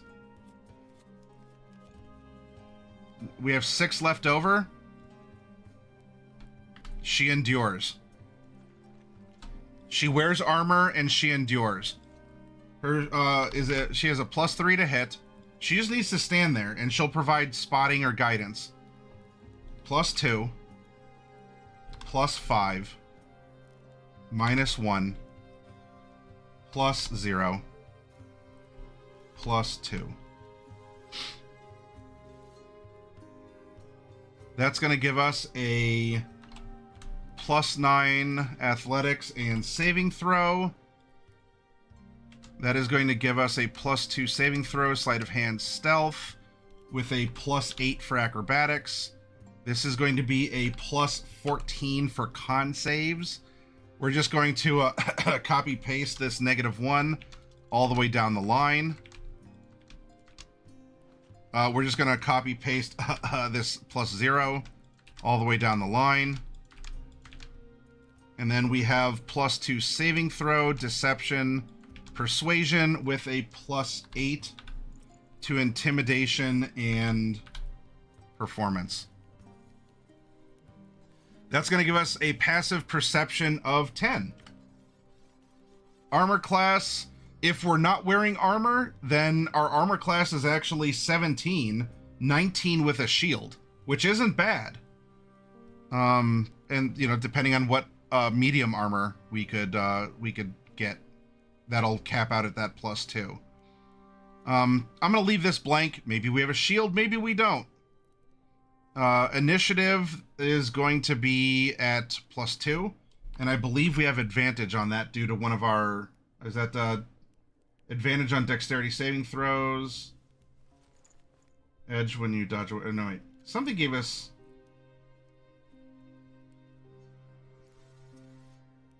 I thought something gave us advantage on initiative. Well, still, we have a +2. Climb is 20. Swim is 20. Fly is technically 40. 40 asterisk. Or I guess we'll put 40 caret. And then totemic attunement eagle, caret.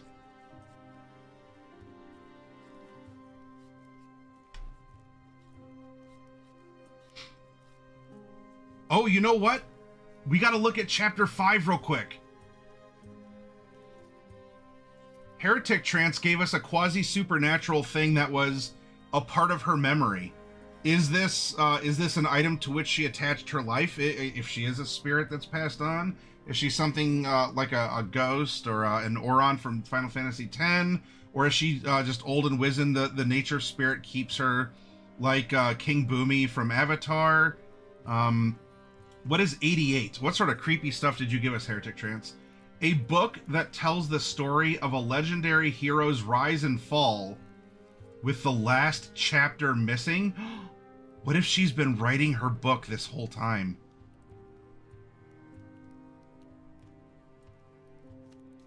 Heretic Trance, this is creepy and the story writes itself. A book that tells the story of a legendary hero's rise and fall with the last chapter missing. And what if the chapter is actually passing on the skills to the aggrieved youth before she can pass on herself, or something along those lines? Yeah, I like this. Oh, I like this.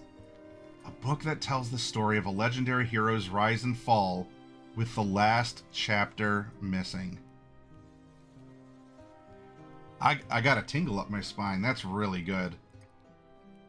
That's really good.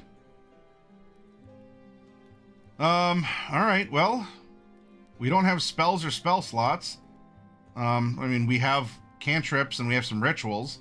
For attacking with strength, we're swinging at +9. Dex is a +8. Damage is whatever, there's no extra bonus. And the only other thing to note then would be, oh, here. The player is you. Hit points. We get all 12 at first level. Then we have 16 times 7.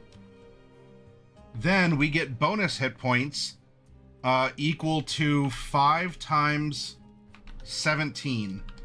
Because that's con. Con bonus times all 17 levels. So we have 5 times 17. That's going to be 85.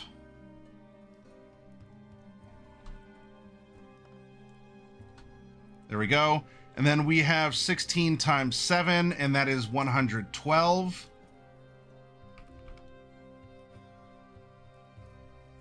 And then, yeah, so this is 124. 129. 209.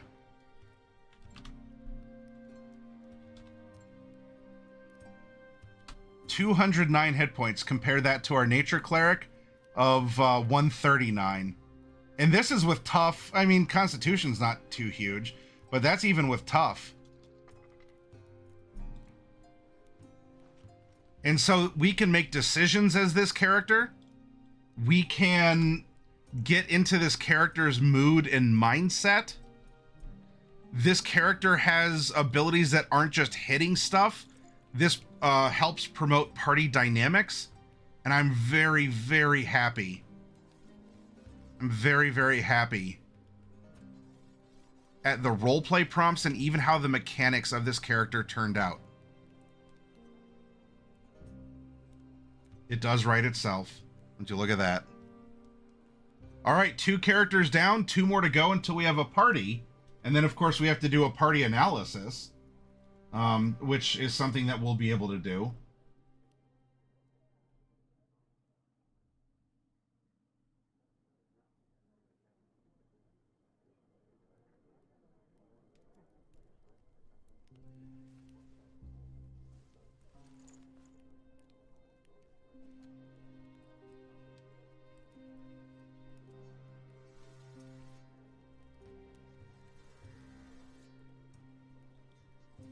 All right, this is what we're going to do, everyone. It's after 1 a.m. I'm gonna go take us into a raid, and we're gonna go raid another D&D channel, and go see what they're doing in Phandelver and below. You might have seen Nerd Immersion from his YouTube videos about D&D, about the things that he creates and suggests, the things that he reviews.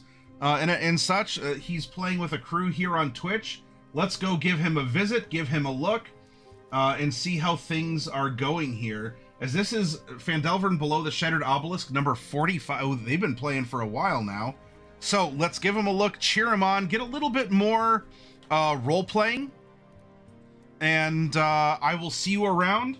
Join us over on Discord, and join us also tomorrow night here to make 2 more characters randomly. We'll have a level 17 party, and then after that, we're going to do an exercise where we extract that information and we'll build a story around it. It'll be an organic process, everything will make sense, and it might unlock some cool ideas for us to discover in our own games and at our own tables. So be well, everyone. Thank you for joining. I appreciate spending this time with you. And more details, speaking of long-term campaigns and things to come, stay tuned, because I'm going to need 2 or 3 of you out there to sit at a virtual table with me and explore another story. See you over in Nerd Immersion, everyone.